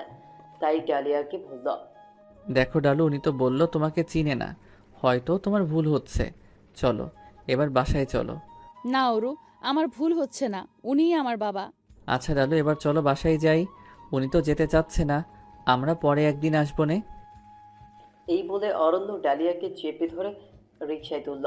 আর ডালিয়া বাবা বাবা বলে চিল্লাতে লাগলো। রিকশায় উঠে ডালিয়া বেশ কাঁদতে লাগলো। অরণ্য ডালিয়ার কান্না দেখে বলল, সত্যি কি উনি তোমার বাবা? তোমার কি কোথাও ভুল হয়েছে কিনা দেখো। দেখেন, আমি মেয়ে হয়ে বাবাকে চিনব না? উনিই আমার বাবা। কিন্তু আমার বাবার এ হাল কিভাবে হলো? কিভাবে উনি এখানে আসলো? আমাকেই বা কেন না চেনার ভান করলো? আমি তো ওনার কাছে টাকা পয়সা চাইবো না, বুঝতেই পেরেছে, তবুও কেন এমন করলো? তা তো জানি না, তবে যে বাবা তোমার এত বড় ক্ষতি করেছে, এত কষ্ট দিয়েছে, সে বাবার জন্য তুমি চোখের পানি ফেলছো ডালিয়া। ওনার এই অবস্থা হয়েছে ভালোই হয়েছে। দেখেন, আমি জানি উনি আমার সাথে যা করেছে অন্যায় করেছে, এটা করা ওনার ঠিক হয়নি। কিন্তু যতই হোক, উনি আমার বাবা। ওনার জন্য আমি এই দুনিয়া দেখতে পারছি। যত নিকৃষ্টই হোক, ওনার মেয়ে তো আমি, আর উনি তো আমার বাবা। হয়তো বাবা বুঝতে না পেরে সময় আর পরিস্থিতির প্রেক্ষিতে একটা ভুল কাজ করেছে, তাই বলে মেয়ে হয়ে বাবাকে অস্বীকার করব? বাবার এমন দুর্দিন দেখে চুপ করে থাকবো? সেটা তো হয় না। অরণ্য ডালিয়ার কথা শুনে বেশ অবাক হলো। এত ছোট মেয়ে, তার কত বড় বোঝ। সে ঠিকই কতটা গভীরভাবে চিন্তা করে কথাগুলো বলেছে। সত্যিই ডালিয়াটা একটা অসাধারণ মেয়ে। ডালিয়ার দিকে তাকিয়ে দেখলো ডালিয়ার চোখ দিয়ে টপ টপ করে পানি পড়ছে। অরণ্য ডালিয়ার চোখ দুটো মুছে দিয়ে বলল, রিক্সাওয়ালা খুশি হয়ে বলতে লাগলো। সব ঠিক হয়ে যাবে, চিন্তা করো না। হঠাৎ রিক্সাওয়ালা বলে উঠল, মামা চলে আসছি, নামবেন না? হ্যাঁ মামা, নামতেছি। মামা, মামির মনে হয় মনটা খারাপ। তা একটু খারাপ। এত সুন্দর মামিটারে কষ্ট দিয়েন না। আচ্ছা দিব না মামা, আপনাকে কত দিব? আপনার যা ইচ্ছা দেন। অরণ্য পকেট থেকে 500 টাকার নোট বের করে দিল। রিক্সাওয়ালা 500 টাকা নিয়ে বলল, এত বড় নোটের তো ভাঙতি হবে না, ছোট নোট দিন মামা। আরে ভাঙতি লাগবে না, পুরোটাই তোমাকে দিয়ে দিছি। তুমি তোমার মামির জন্য দোয়া করো। মামা, আল্লাহ আপনাদের অনেক সুখে রাখুক। মামা, আল্লাহ আপনাদের ভালো রাখুক। মামির কোলে ফুটফুটে একটা সন্তান দিক। আল্লাহ আপনাদের মনের ইচ্ছা পূর্ণ করুক। ডালিয়া রিক্সাওয়ালার কথা শুনে বেশ লজ্জা পেল। তারপর দুজন বাসে গেল। বাসে গিয়েও যেন ডালিয়ার মন পড়ে রইল তার বাবার দিকে। অনেকটা চুপচাপ হয়ে রইল। অরণ্য বেশ বুঝতে পারলো ডালিয়া কষ্ট পাচ্ছে। আর এদিকে ডালিয়া শুধু ভাবতে লাগতো তার বাবা কেন তার সাথে এমন করলো, কেন তার বাবা তাকে না চেনার ভান করলো। এই হাল কিভাবে হলো তার বাবার, তার সৎমা কোথায়? এসব ভাবতে ভাবতে ক্লান্তিতে ডালিয়ার চোখ বুজে আসলো আর ডালিয়া ঘুমিয়ে গেল। সকালে উঠে খেয়াল করলো 8টা বেজে গেছে। ডালিয়ার মাথায় যেন আকাশ ভেঙে পড়লো। এত সকাল হয়ে গেছে, এখনো কিছু রান্না হয়নি। অরণ্য কি খেয়ে যাবে এটা ভেবে ডালিয়া তাড়াতাড়ি রান্নাঘরে গিয়ে যা দেখলো অবাক না হয়ে পারল না। দেখলো অরণ্য রান্না করতেছে। ডালিয়া অরণ্যকে দেখে কিছুটা বিস্মিত হয়ে বলল, আপনি রান্না করতে কেন এসেছেন? আমাকে ডাক দিলেই তো পারতেন। তুমি এত সুন্দর করে ঘুমিয়েছো, তোমাকে ঘুমানো অবস্থায় দেখে বেশ নিষ্পাপ লাগছিল। কেন জানি মন চাচ্ছিল না তোমাকে ডাকতে, তাই ডাকিনি। আচ্ছা সরুন, এবার বাকিটা আমি করছি। আর কিছু করতে হবে না, তুমি চুপ করে গিয়ে বসো। আজকে আমিই রান্না করব। এখানে পাকামো করতে আসবা না একদম। হুম, রান্না করে একদম আমাকে উদ্ধার করে দিচ্ছে। মনে হচ্ছে উনি একাই রান্না বিশারদ। ডালিয়ার বাচ্চা সুলভ উত্তর শুনে অরণ্য মনে মনে হাসতে লাগলো। এর মধ্যে রান্নাও শেষ হলো।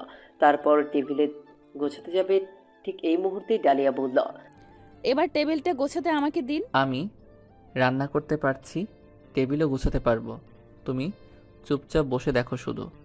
ডালিয়া আর কি করবে বুঝতে পারলো অরণ্য বেশ ঘাড়তেরামো শুরু করছে।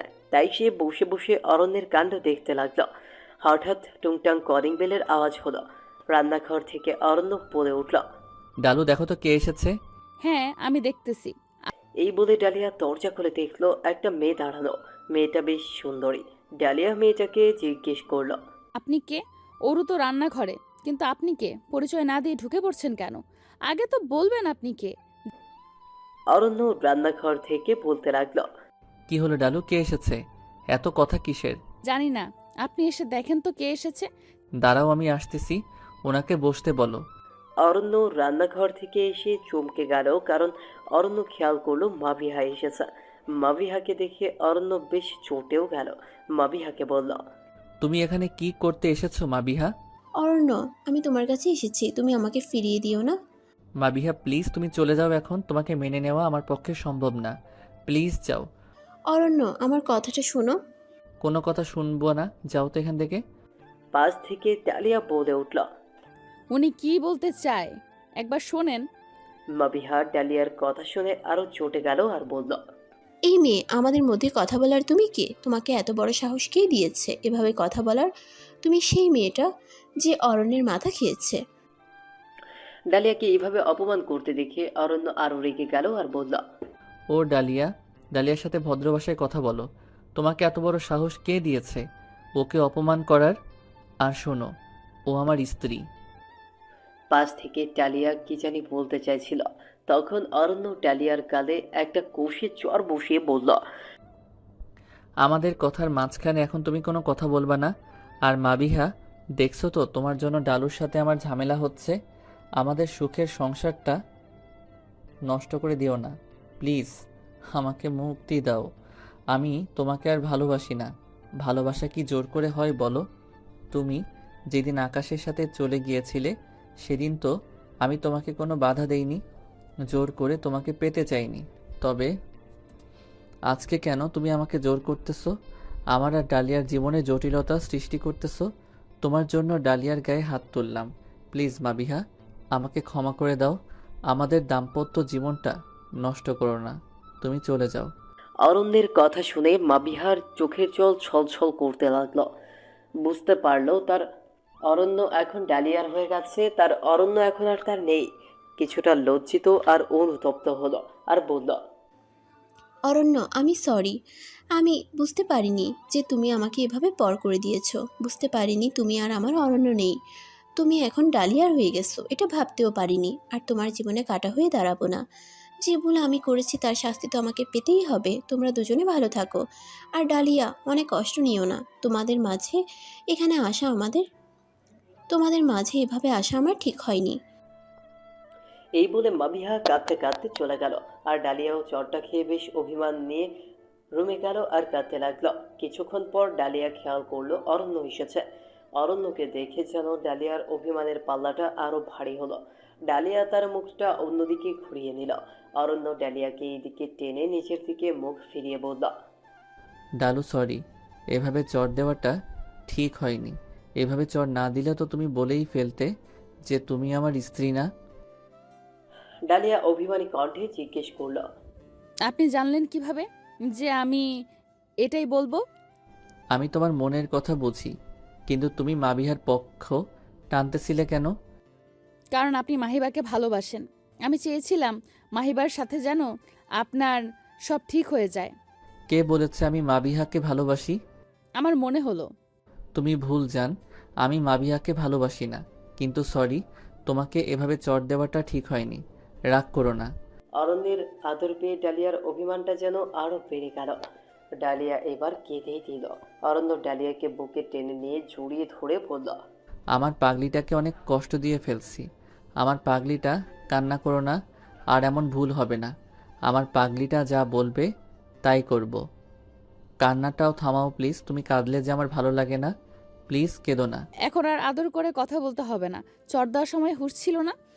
অরণ্য এবার ডালিয়ার গালটা টেনে একটা চুমু দিল আর বলল সরি। ডালিয়ার অভিমানটাও বেশ কমে গেল অরণ্যের ঠোঁটের কোমল স্পর্শ পেয়ে। অরণ্য ডালিয়ার লজ্জা মাখা মুখটা দেখে বলল। আর লজ্জা পেতে হবে না। চলো এবার খেতে চলো। অফিস যেতে আজকেও লেট হবে। যেভাবে বলছো লেট, মনে হয় আমি করতেছি। এখন সব দোষ আমার ঘাড়ে চাপানো হচ্ছে, তাই না? অরণ্য হাসতে হাসতে উত্তর দিল। আমার ডালুর ঘাড়ে দোষ চাপানোর সাহস আমার আছে নাকি? এখন আর ঢং ধরতে হবে না, খেতে চলেন।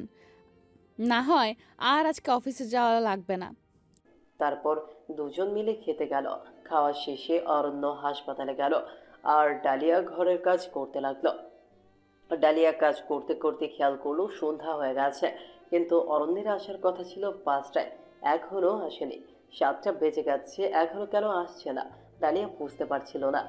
ডালিয়া অরণ্যকে কল দিলেও দেখলো অরণ্যের নাম্বারটা বন্ধ, বারবার কল দিলেও দেখলো নাম্বারটা বন্ধ। ডালিয়া বেশ চিন্তায় পড়ে গেল, অরণ্যের ফোন বন্ধ কেন বুঝতে পারছিল না। ডালিয়ার রুমে গিয়ে অপেক্ষা করতে লাগলো কখন অরণ্য আসবে। দেখতে দেখতে 9টা বেজে গেল। ডালিয়ার চিন্তা যেন আরো বেড়ে গেল। ডালিয়া বুঝতে পারছিল না কি করবে। হঠাৎ রহমত চাচা এসে বলল, ডালিয়া মা, তোর সাথে জানি কে দেখা করতে এসেছে। ডালিয়া জিজ্ঞেস করলো, কে এসেছে চাচা? তা তো জানি না, তুই গিয়ে দেখ মা। অরণ্য কেন আসছে না চাচা? তা জানি না, তুই নিচে গিয়ে দেখ তো লোকটাকে চিনিস কি না। ডালিয়া নিচে গিয়ে দেখলো ডালিয়ার বাবা বসে আছে আর পাশে অরণ্য। ডালিয়া তার বাবাকে দেখে জড়িয়ে ধরে বলল, বাবা, তুমি এখানে কিভাবে আসলে? আর কালকে আমার সাথে কেন এমন করলে? তোমার এই হাল কিভাবে হলো? ডালিয়ার বাবা হু হু করে কেঁদে কেঁদে বলল, সব পাপের শাস্তি রে মা। তোর সাথে যে অন্যায় করেছি আমি তারই শাস্তি পেয়েছি। তোকে না চেনার ভান এজন্যই ধরেছি যে সুদিনে তোকে ছুঁড়ে ফেলে দিয়েছিলাম, আর এই দুর্দিনে তোকে বুকে ঝরিয়ে নিলে যে তুই আমাকে লোভী ভাবতি মা। আল্লাহ আমাকে আমার পাপের শাস্তি দিয়েছে। তোকে বের করে দেওয়ার কয়দিন পরেই আমার অ্যাক্সিডেন্ট হয়, আর তোর সৎ মা সব লিখে নিয়ে আমাকে বের করে দিয়েছে। এরপর থেকে আমি ভিক্ষা করে খাই মা। তোকে ফিরিয়ে দেওয়ার পর অরণ্য বাবা আজকে সন্ধ্যায় আমার কাছে যায়, আমাকে বুঝে এখানে নিয়ে আসে। আমাকে ক্ষমা করে দিস মা, আমি যে বড়ই অন্যায় করে ফেলেছি। বাবার কথাটা শুনে ডালিয়া অরণ্যের দিকে তাকালো। অরণ্য একরাশ হাসি দিয়ে চোখে সম্মতি সূচক ইশারা দিল, আর ডালিয়া বাবাকে জড়িয়ে ধরে বলল, আমি জানি বাবা, তুমি যা করেছো না বুঝে করেছো। যতই যাই হোক, তুমি আমার বাবা, তোমাকে ছাড়া আমি থাকতে পারবো না। আজকে থেকে তুমি এখানেই থাকবে। ডালিয়ার বাবা ভেতরে ভেতরে বেশ অনুতপ্ত হলো, আর মেয়ের এমন আচরণ দেখে তার অনুতপ্ততা যেন আরো বেড়ে গেল।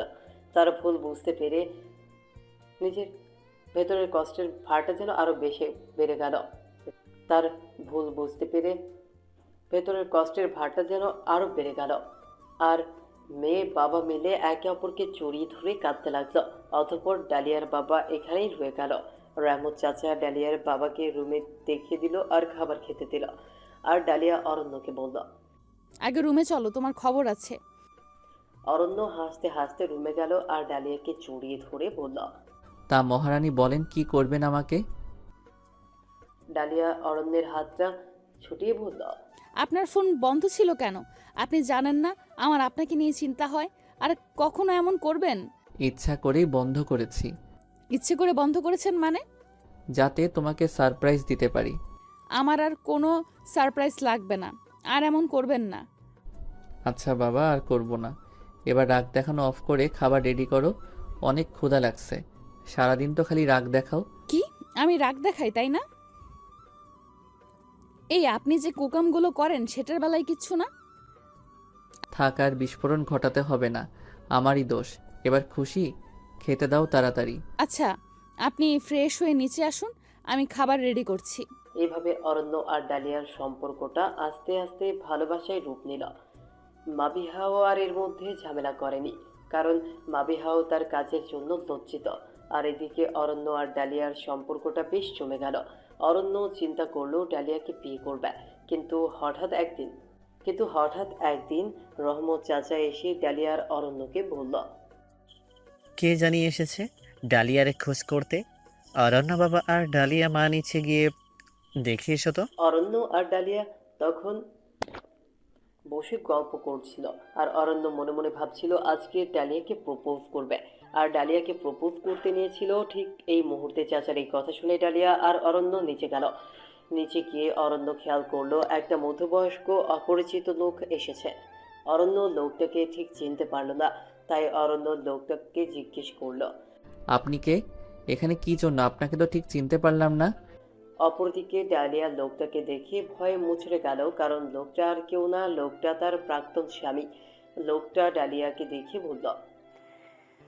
তুই আমার সাথে চল, তোরে বিয়ে করছি এখানে রাখার জন্য।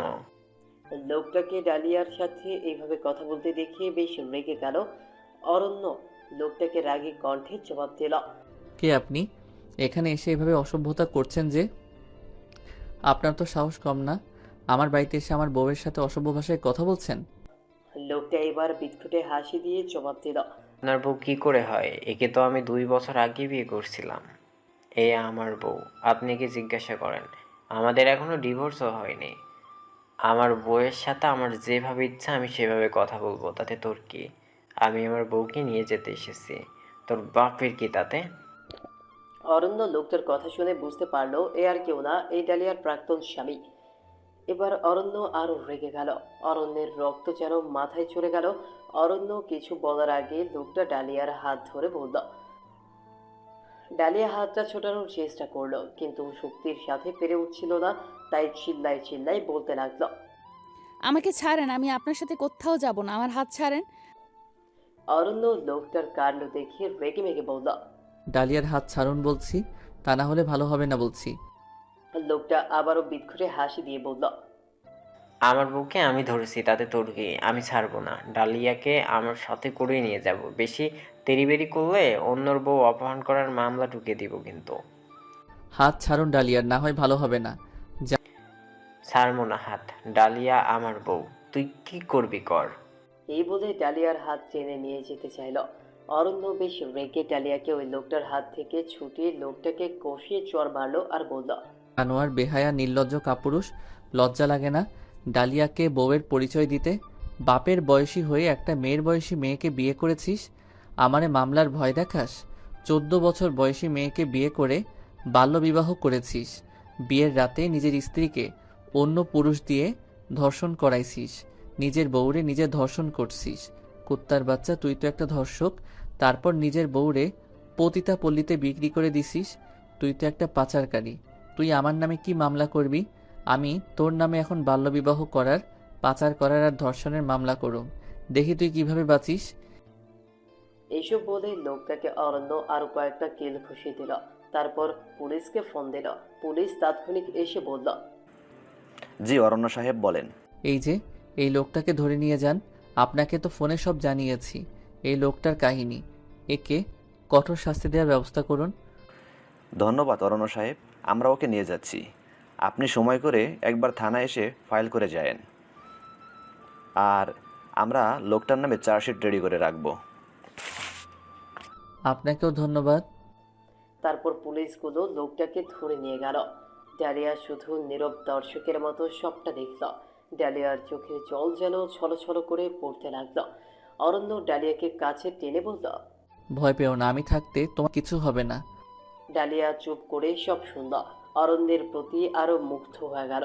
যতই অরণ্যকে দেখছে ততই যেন ডালিয়ার ভালোবাসাটা দ্বিগুণ হতে লাগলো। কিন্তু এই ঘটনার প্রভাবটা মনে হয় অরণ্যের মনে দাগ কেটেছিল। সেদিনের পর থেকে অরণ্য ডালিয়ার সাথে খুব বেশি কথা বলতো না। ডালিয়া বুঝতে পারছিল না অফিসের ব্যস্ততার জন্য এমন করছে, নাকি ডালিয়ার ওপর অরণ্যের ক্ষোভ জন্মেছে এই জন্য, নাকি অরণ্যের ডালিয়াকে মানতে কষ্ট হচ্ছে। এইসব ভেবে ডালিয়া কিছুটা অস্থির হয়ে গেল। ইদানিং ডালিয়ার শরীরটাও বেশ খারাপ হতে লাগলো। শরীরটা যেন দিন দিন দুর্বল হতে লাগলো। একটা ডাক্তার দেখানোর দরকার, কিন্তু অরণ্যকে বললে যদি রেগে যায়। তাই সিদ্ধান্ত নিল ডালিয়া তার বাবাকে নিয়ে ডাক্তারের কাছে যাবে। ডালিয়া তার বাবার কাছে গিয়ে বলল। বাবা, আমার সাথে একটু বাইরে যেতে পারবা? কেন মা, কোথায় যাবি? ডাক্তারের কাছে যাব। কেন রে মা, কি হয়েছে তোর? আরে ওইরকম কিছু না, চলো যাই। মারে, আমার তো এক পা ভাঙ্গা, আমাকে সাথে করে নিয়ে গেলে আরও জ্বালা হবে তোর। আমাকে সামলাবি নাকি ডাক্তার দেখবি? এর থেকে ভালো তুই তোর রহমত চাচাকে নিয়ে যা। আচ্ছা বাবা। ডালিয়া তার বাবার রুম থেকে বের হয়ে রহমত চাচাকে ডাকতে লাগলো। রহমত চাচা, রহমত চাচা, কি রে মা, কি হয়েছে? আমার সাথে একটু চলো তো। কোথায় যাব আগে সেটা তো বল। ডাক্তারের কাছে যাব একটু। কেন রে মা, তোর কি হয়েছে? আরে তেমন কিছু না, একটু শরীর খারাপ, ডাক্তার দেখালে ওষুধ খেলেই ঠিক হয়ে যাবে, চলো তো। অরণ্যকে বলি। আরে ওকে বলতে হবে না, জানোই তো ও ইদানিং অনেক বিজি, শুধু শুধু ওর চিন্তা বাড়িয়ে লাভ নেই। আরে আরে, আমার মাটা দেখি বেশ সংসারী হয়ে গেছে। কিছুটা লজ্জা পেয়ে বলল। হয়েছে, এবার চলো তো। আরে আমাকে পাঞ্জাবিটা তো পাল্টাতে দিবি তো? আমি পাঞ্জাবি পাল্টাই আসি আগে। আচ্ছা তাড়াতাড়ি আসো। রহমত চাচা কিছুক্ষণের মধ্যে নতুন পাঞ্জাবি পরে এসে ডালিয়াকে বলল। এইবার চল মা। তারপর দুজন মিলে ডাক্তারের কাছে গেল। ডালিয়া ডাক্তারের সিরিয়াল দিল, অতঃপর ডাক্তার দেখালো। ডাক্তার দেখিয়ে চেম্বার থেকে বের হলো। রহমত চাচা ডালিয়াকে দেখে বলল। কি রে মা, ডাক্তার কি বললো? কোনো সমস্যা নাই তো? ডালিয়া একরাশ হাসি দিয়ে বলল। আরে চাচা, এত চিন্তা করো না তো, কোনো সমস্যা নেই, সব ঠিক আছে। কিছু টেস্ট দিয়েছে, আজকে করে যাব, কালকে সকালে রিপোর্ট দিলে ডাক্তারকে আবার দেখাবো। এমনি সব ঠিক আছে। তাহলে যা টেস্টগুলো করিয়ে আই, আমি এখানে বসি। আচ্ছা চাচা। এই বলে ডালিয়া টেস্টগুলো করে বের হলো। তারপর রহমত চাচা আর ডালিয়া বাসায় ফিরল। ডালিয়ার ফিরে অরণ্যের জন্য রান্না করলো। অরণ্য আসার পর ডালিয়া অরণ্যকে খেতে দিল। অরণ্য তেমন কোনো কথা ডালিয়ার সাথে বলল না। ডালিয়া ভেতরে ভেতরে বেশ কষ্ট পেতে লাগলো। সত্যি কি অরণ্য ব্যস্ততার জন্য এমন করছে, নাকি অন্য কিছু? এসব ভেবে ভেবে ডালিয়া না খেয়েই ঘুমিয়ে গেল। সকালে উঠে দেখলো অরণ্য ডালিয়াকে না বলেই হাসপাতালে চলে গেছে। ডালিয়া বিষয়টা ভেবে বেশ কষ্ট পেল। তারপর রহমত চাচাকে ডাকতে লাগলো। রহমত চাচা তাড়াতাড়ি বের হও, ডাক্তারের কাছে যাব রিপোর্ট দেখাতে। ডালিয়া মা, তুই আজকে একটু একা যা, আমার আজকে কাজ আছে। ড্রাইভারকে নিয়ে গাড়ি করে চলে যা। আচ্ছা চাচা। ডালিয়ার রিপোর্ট নিয়ে ডাক্তার দেখিয়ে বাসায় ফিরতে ফিরতে সন্ধ্যা হয়ে গেল। ডালিয়া বাসায় এসে দেখলো বাসার মেইন দরজাটা খোলা, ঘরে কোনো আলো নেই। ডালিয়া এমন দেখে বেশ চমকে গেল, কারণ এমন তো কখনো হয়নি। ডালিয়া ঘরে ঢুকে লাইট জ্বালিয়ে দেখলো চারপাশে কেউ নেই। ডালিয়া রহমত চাচা, বাবা বলে ডাকতে লাগলো, কেউ কোনো সাড়া দিল না। ডালিয়া তাদের রুমে গিয়ে দেখলো কেউ নেই। ডালিয়া বেশ ভয় পেয়ে গেল, ভাবতে লাগলো কারো কিছু হয়নি তো। ভয় ভয় ডালিয়া চারপাশে তাকালো, খেয়াল করলো চারপাশে কেউ নেই। ডালিয়ার ভয়টা যেন আরো বেড়ে গেল। হঠাৎ ডালিয়ার চোখ গেল অরণ্যের রুমে। ডালিয়া খেয়াল করলো অরণ্যের রুমের লাইট চালানো। ডালিয়া দৌড়ে অরণ্যের রুমে গিয়ে দেখলো অরণ্য চেয়ারে বসে বসে হাসছে। ডালিয়া বুঝতে পারলো না অরণ্য এইভাবে হাসছে কেন। ডালিয়া বেশ চমকে গেল অরণ্যের হাসি দেখে। ভয়ে ভয়ে ডালিয়া জিজ্ঞেস করলো। আপনি এভাবে হাসছেন কেন? হারামজাদি, হাসবো না তো কাঁদবো? অরণ্যের কথা শুনে ডালিয়ার মাথায় যেন আকাশ ভেঙে গেল, কারণ এ কোন অরণ্যকে ডালিয়া দেখছে? আর অরণ্য এইভাবে কথা বলছে কেন? তাহলে কি অরণ্য আগের রূপে ফিরে গেছে? ডালিয়া ভয়ে ভয়ে স্তব্ধ সুরে অরণ্যকে জিজ্ঞেস করলো। আপনি এভাবে কেন কথা বলছেন? অরণ্য আবার বিদঘুটে একটা হাসি দিল আর বলল। এভাবে কথা বলবো না তো কিভাবে বলবো? তুই কি ভেবেছিস আমি ভালো হয়ে গেছি? আমি তোর সাথে এতদিন অভিনয় করেছি, হারামজাদি, তোর কথাই ভালো হয়ে যাব ভাবলি কি করে? অরণ্যের কথা শুনে ডালিয়ার মাথাটা যেন ঝিমঝিম করতে লাগলো। ডালিয়া হঠাৎ দাঁড়ানো থেকে বসে পড়ল। অরণ্য খেয়াল করলো ডালিয়া নিচে বসে পড়েছে। অরণ্য তাড়াতাড়ি ডালিয়ার কাছে গেল আর বলল।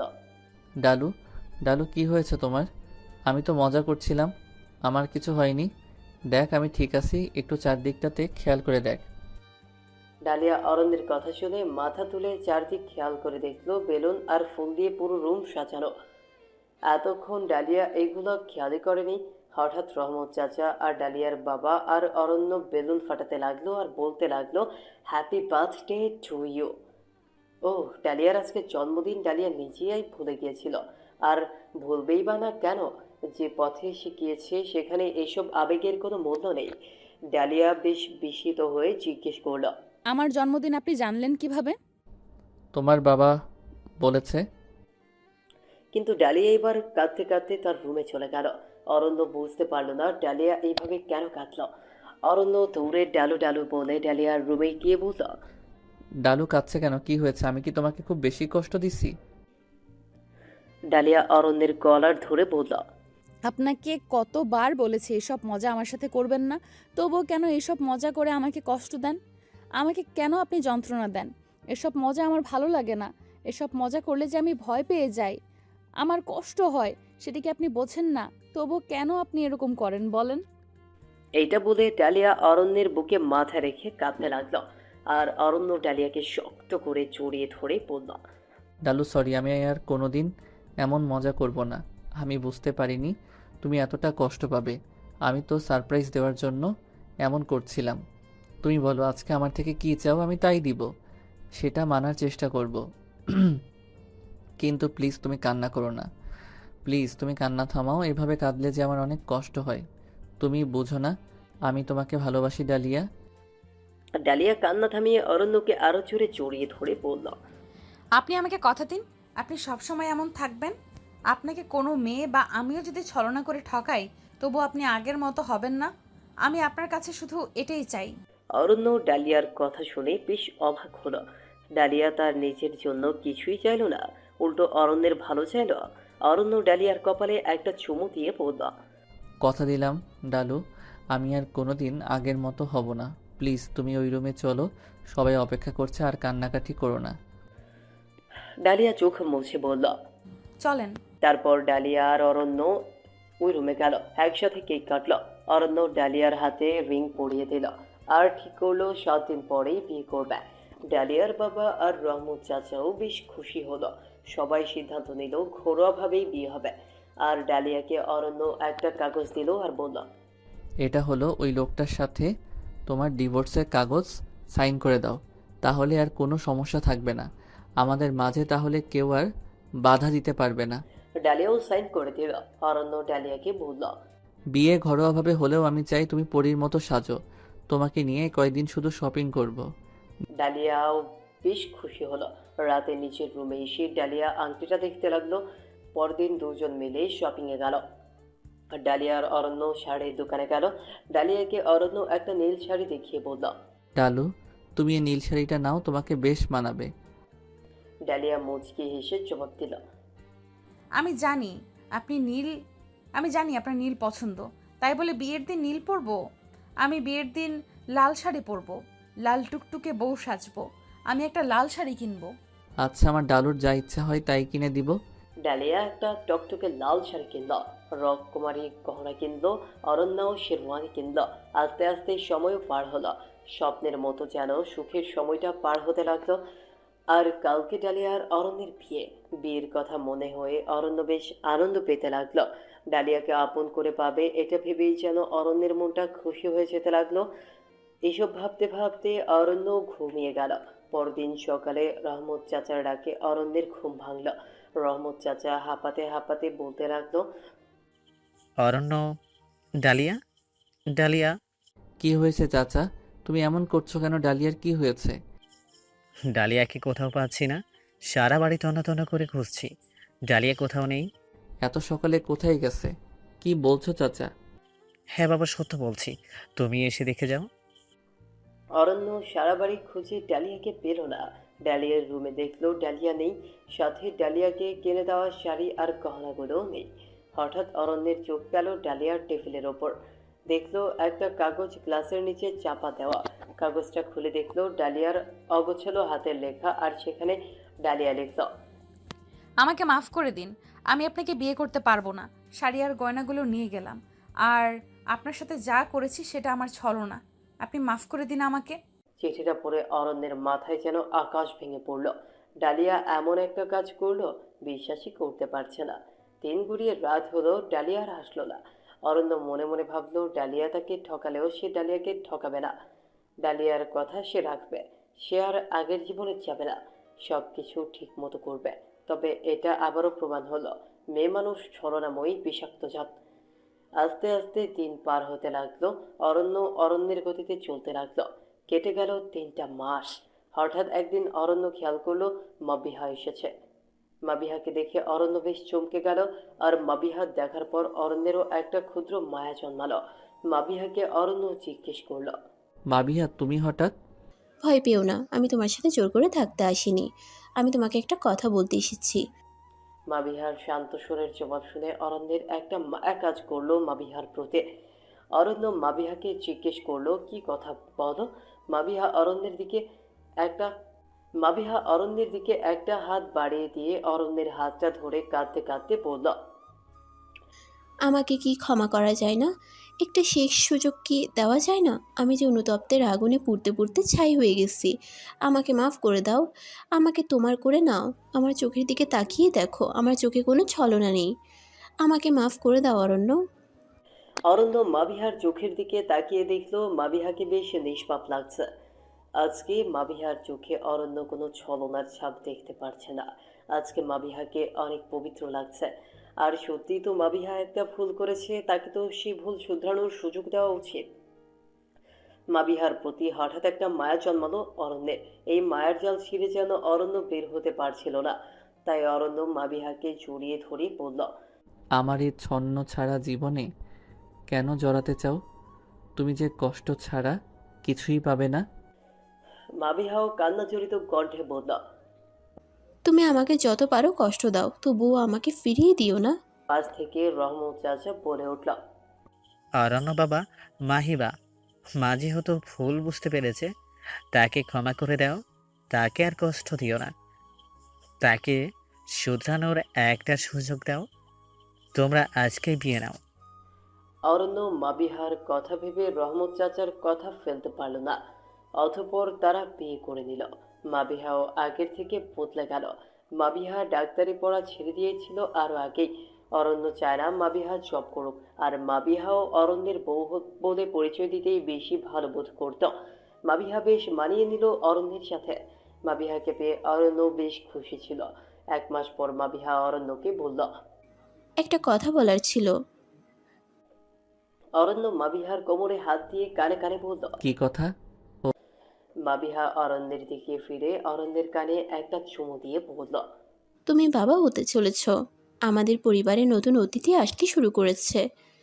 অরণ্য মাবিহার কথা শুনে খুশিতে আত্মহারা হয়ে গেল। মাবিহাকে কোলে নিয়ে ঘোরাতে লাগলো। মাবিহা বলল, আরে আস্তে আস্তে, বাবু ব্যথা পাবে যে। অরণ্য জিহ্বায় কামড় দিয়ে বলল, ও সরি, আজকে থেকে তোমার বাড়ির সব কাজ করা বন্ধ। আজকে থেকে শুধু রেস্ট নিবা। আমি চাই না বাবু আর বাবুর মায়ের কোনো ক্ষতি হোক। মাবিহাও সম্মতিসূচক মাথা নাড়ল। অরণ্য আর মাবিহার জীবন বেশ ভালোই কাটতে লাগলো। তারা বেশ ভালোই সময় কাটাতে লাগলো। অরণ্য মাবিহার একটা বিষয় প্রথমে আপত্তি করলেও অরণ্য পরে আর এই বিষয় নিয়ে আপত্তি করেনি। কারণ মাবিহা প্রতি মাসে 15,000 টাকা আলাদা করে কি করতো সেটা অরণ্যকে বলতো না। প্রথম প্রথম অরণ্য জানতে চাইলেও পরে ভাবলো হয়তো সংসারের কোনো কাজের জন্য রেখেছে, তাই পরে আর এটা নিয়ে মাবিহাকে কিছু বলেনি। আস্তে আস্তে মাবিহার ডেলিভারির সময় আসলো। একদিন হঠাৎ মাবিহা ব্যথায় চিল্লাইতে লাগলো। অরণ্য মাবিহাকে নিয়ে ডাক্তারের কাছে গেল। ডাক্তার মাবিহাকে নিয়ে অপারেশন থিয়েটারে গেল তাড়াতাড়ি, আর বের হয়ে বলল। অরণ্যের ভেতরটা যেন এই কথা শুনে তুমড়ে মুচড়ে গেল। অরণ্য দৌড়ে মাবিহার কাছে গিয়ে দেখে মাবিহার নিথর দেহটা পড়ে আছে। মাবিহাকে জড়িয়ে ধরে অরণ্য চিল্লিয়ে কাঁদতে লাগলো। হঠাৎ অরণ্য খেয়াল করলো কেউ একজন তার কাঁধে হাত রেখেছে। অরণ্য পেছন ফিরে যা দেখলো নিজের চোখেও বিশ্বাস করতে পারছিল না। খেয়াল করলো ডালিয়া দাঁড়ানো। অরণ্য ডালিয়াকে দেখে আশ্চর্য হয়ে জিজ্ঞেস করলো, ডালিয়া, তুমি এখানে? তুমি এতদিন কোথায় ছিলে? দেখো মাবিহা মরে গেছে। জানি অরণ্য, মাহিবা মরে গেছে। আর এটাই যে হওয়ার ছিল। মানে? তাহলে শোনো, আমি সেদিন রিপোর্ট নিয়ে ডাক্তার দেখাতে গেছিলাম। হঠাৎ খেয়াল করলাম মাহিবা ডাক্তারের কাছে গেছে, আর বেশ আচ্ছন্ন মনে ছিল। মাহিবার চেহারাটা দেখে কেন জানি না আমার মনে হচ্ছিল কিছু একটা হয়েছে। আমি দৌড়ে মাহিবা যেখানে ডাক্তার দেখিয়েছিল সেখানে গেলাম। সেখানে গিয়ে যা শুনলাম, নিজের কানকেও বিশ্বাস করতে পারছিলাম না। কারণ জানতে পারলাম মাহিবার বড় একটা রোগ ধরা পড়েছে, আর মাহিবা বাঁচবে মাত্র 2 থেকে 3 বছর। এই কথা শুনে আমি বেশ চমকে গেলাম। পরদিন মাহিবার সাথে যোগাযোগ করলাম। মাহিবা বেশ কষ্ট পাচ্ছিল। নিজের এই রোগের জন্য বারবার নিজেকে দায়ী করছিল। ভাবছিলাম যে তোমাকে কষ্ট দিয়েছে, তাই তার এমন হয়েছে। কিন্তু তার খুব শখ ছিল তোমার ভালোবাসা নিয়ে মরার। আমি মাহিবাকে অনেক করে বললাম তুমি অরণ্যকে বিয়ে করো, আমি অরণ্যের জীবন থেকে চলে যাব। মাহিবা রাজি হলো না। কিন্তু এদিকে আমি জানতে পারলাম আমি কখনো মা হতে পারবো না। তাই মাহিবাকে বললাম, মাহিবা, আমি অরণ্যকে কখনো বাচ্চা দিতে পারবো না। তুমি ওকে বিয়ে করো আর একটা বাচ্চা নাও। তারপর তোমার কিছু হলে আশ্রয় দিয়েছে। মাবিহা হতাশ কণ্ঠে বলল, কিন্তু সে তো আমায় ভালোবাসে না ডালিয়া, সে তো তোমাকে ভালোবাসে। আমি চাই না তোমাদের মাথায় আমি চাই না তোমাদের মাঝে আসতে। প্রতিদিন কথা হতো আমাদের। আর আজকে যখন মাহিবার পেইন উঠলো, আমাকেই প্রথম ফোন দিয়েছিল। মাহিবা ডাক্তারকে আগেই বলে দিয়েছিল তোমাকে যেন না জানানো হয়। ডাক্তার তাই করলো। এবার তুমি যা শাস্তি দিবে আমি মেনে নিব। ডালিয়ার কথা শুনে অরণ্য নিস্তব্ধ হয়ে গেল। কারণ মাবিহা এত বড় একটা রোগ নিয়েছিল, কত যন্ত্রণায় না তাকে সহ্য করতে হয়েছে। কিন্তু অরণ্যকে বুঝতে দেয়নি। হাসি মুখে সব সময় কথা বলেছে। আর ডালিয়া নিজের ভালোবাসাকে অন্যের হাতে তুলে দিল, সেটাও কাউকে বুঝতে দিল না। বরং আরও নিজেকে ছলনাময়ী প্রমাণ করে গেল। সত্যি মেয়েরা ছলনাময়ী। এই ছলনা কিছু কিছু মানুষের জীবনে সুখ এনে দেয়, আবার কিছু কিছু মানুষের জীবন শেষ করে দেয়। অরণ্য যেদিন প্রথম ছলনার শিকার হয়েছিল তখন তার জীবন নষ্ট হয়ে গিয়েছিল, আর দ্বিতীয় ছলনা তো অরণ্যের জীবন পাল্টে দিল। মেয়েরা যেমন ছলনাময়ী বিষাক্ত জাত, তেমনি ছলনাময়ী মায়ার বাঁধন। এই বাঁধন ছিঁড়ে যাওয়ার ক্ষমতা কারও নেই। মাবিহার লাশটা অরণ্য জড়িয়ে ধরে বলতে লাগলো, একটা বার তো বলতে পারতা, দুজনে কষ্টটা ভাগ করে নিতাম। তাহলে না বলে কেন চলে গেলে? না বলে কেন ধোঁকা দিলে? এ কোন ছলনার মায়ায় আমায় ফেলে গেলে, যেখান থেকে বের হতে পারছি না? দেখো তো একবার, আমাদের কন্যা সন্তান হয়েছে।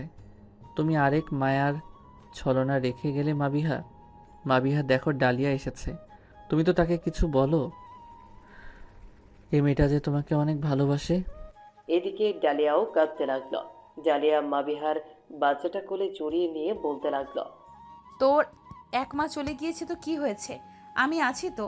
তোর মায়েরা যে কষ্টগুলো পেয়েছে তোকে সে সব কষ্ট থেকে আগলে রাখবো মা। তোর কাছে কোনো কষ্ট আসতে দিব না।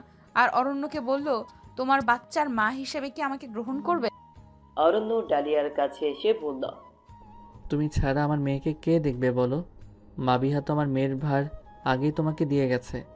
এত বড় ছলনাই করেছো যে এ ছলনার মায়া থেকে বের হতে পারবো না। ডালিয়ার অরণ্য কাঁদতে লাগলো। মাবিহাকে তারা কবর দিল। কিছুদিন পর অরণ্য ডালিয়াকে বিয়ে করে নিল, আর ডালিয়াও তার ভালোবাসা ফিরে পেল। অরণ্য আর ডালিয়া সুখে সংসার করতে লাগলো। সেদিনের ঘটনার পর ডালু আর অরুর জীবন পাল্টে গেল। ডালিয়া এখন সুবিধাবঞ্চিত নারীদের নিয়ে একটা সংগঠন খুলেছে। সেখানে সুবিধাবঞ্চিত বিভিন্ন নারীদের কাজের ব্যবস্থা করে দিয়েছে। আর পতিতাপল্লীর যেসব মেয়েদের জোর করে জিম্মি করে রাখা হয়েছিল তাদেরকেও উদ্ধার করে কাজের ব্যবস্থা করে দিয়েছে। ডালিয়ার বেশ সময় পার হয়ে যায় বাচ্চা, সংসার আর এইসব সামাজিক কাজ করে। আর ডালিয়া আর অরণ্যের মেয়ের নাম রেখেছে মারিয়া। মাবিয়ার নামের প্রথম অক্ষর মা, আর ডালিয়া নামের শেষের অক্ষর লিয়ার সমন্বয়। মাবিহা এই নামটা ডালিয়াকে বলেছিল যদি তাদের মেয়ে হয় এই নাম যেন রাখা হয়। অরণ্য ডালিয়ার মন পাল্টে গিয়ে তারা সুখে সংসার করতে লাগলো। পতিতাপল্লীর নাম শুনলে আমরা সভ্য সমাজের লোকরা তাদের প্রতি একটা ঘৃণা ছুড়ে দিয়ে কথা বলি, কিন্তু তাদের এই পথে আসার আগের গল্পটা আমরা কখনোই শুনি না। কখনো এটা জানতে চায় না তারা কেন এখানে এসেছে। তাদের এখানে আসার আগে যে হাজারটা কারণ, হাজারটা গল্প আর কাহিনী থাকে, তা আমরা না জেনেই তাদের নিকৃষ্ট বলতে আমাদের সভ্য সমাজের মুখে আটকায় না। একটু সহানুভূতি আর ভালোবাসা পেলে যে তারাও কারো কারো জীবনের মোড় বদলাতে পারে, তা আমরা বুঝি না। গল্পের ডালিয়ার মতো হাজারটা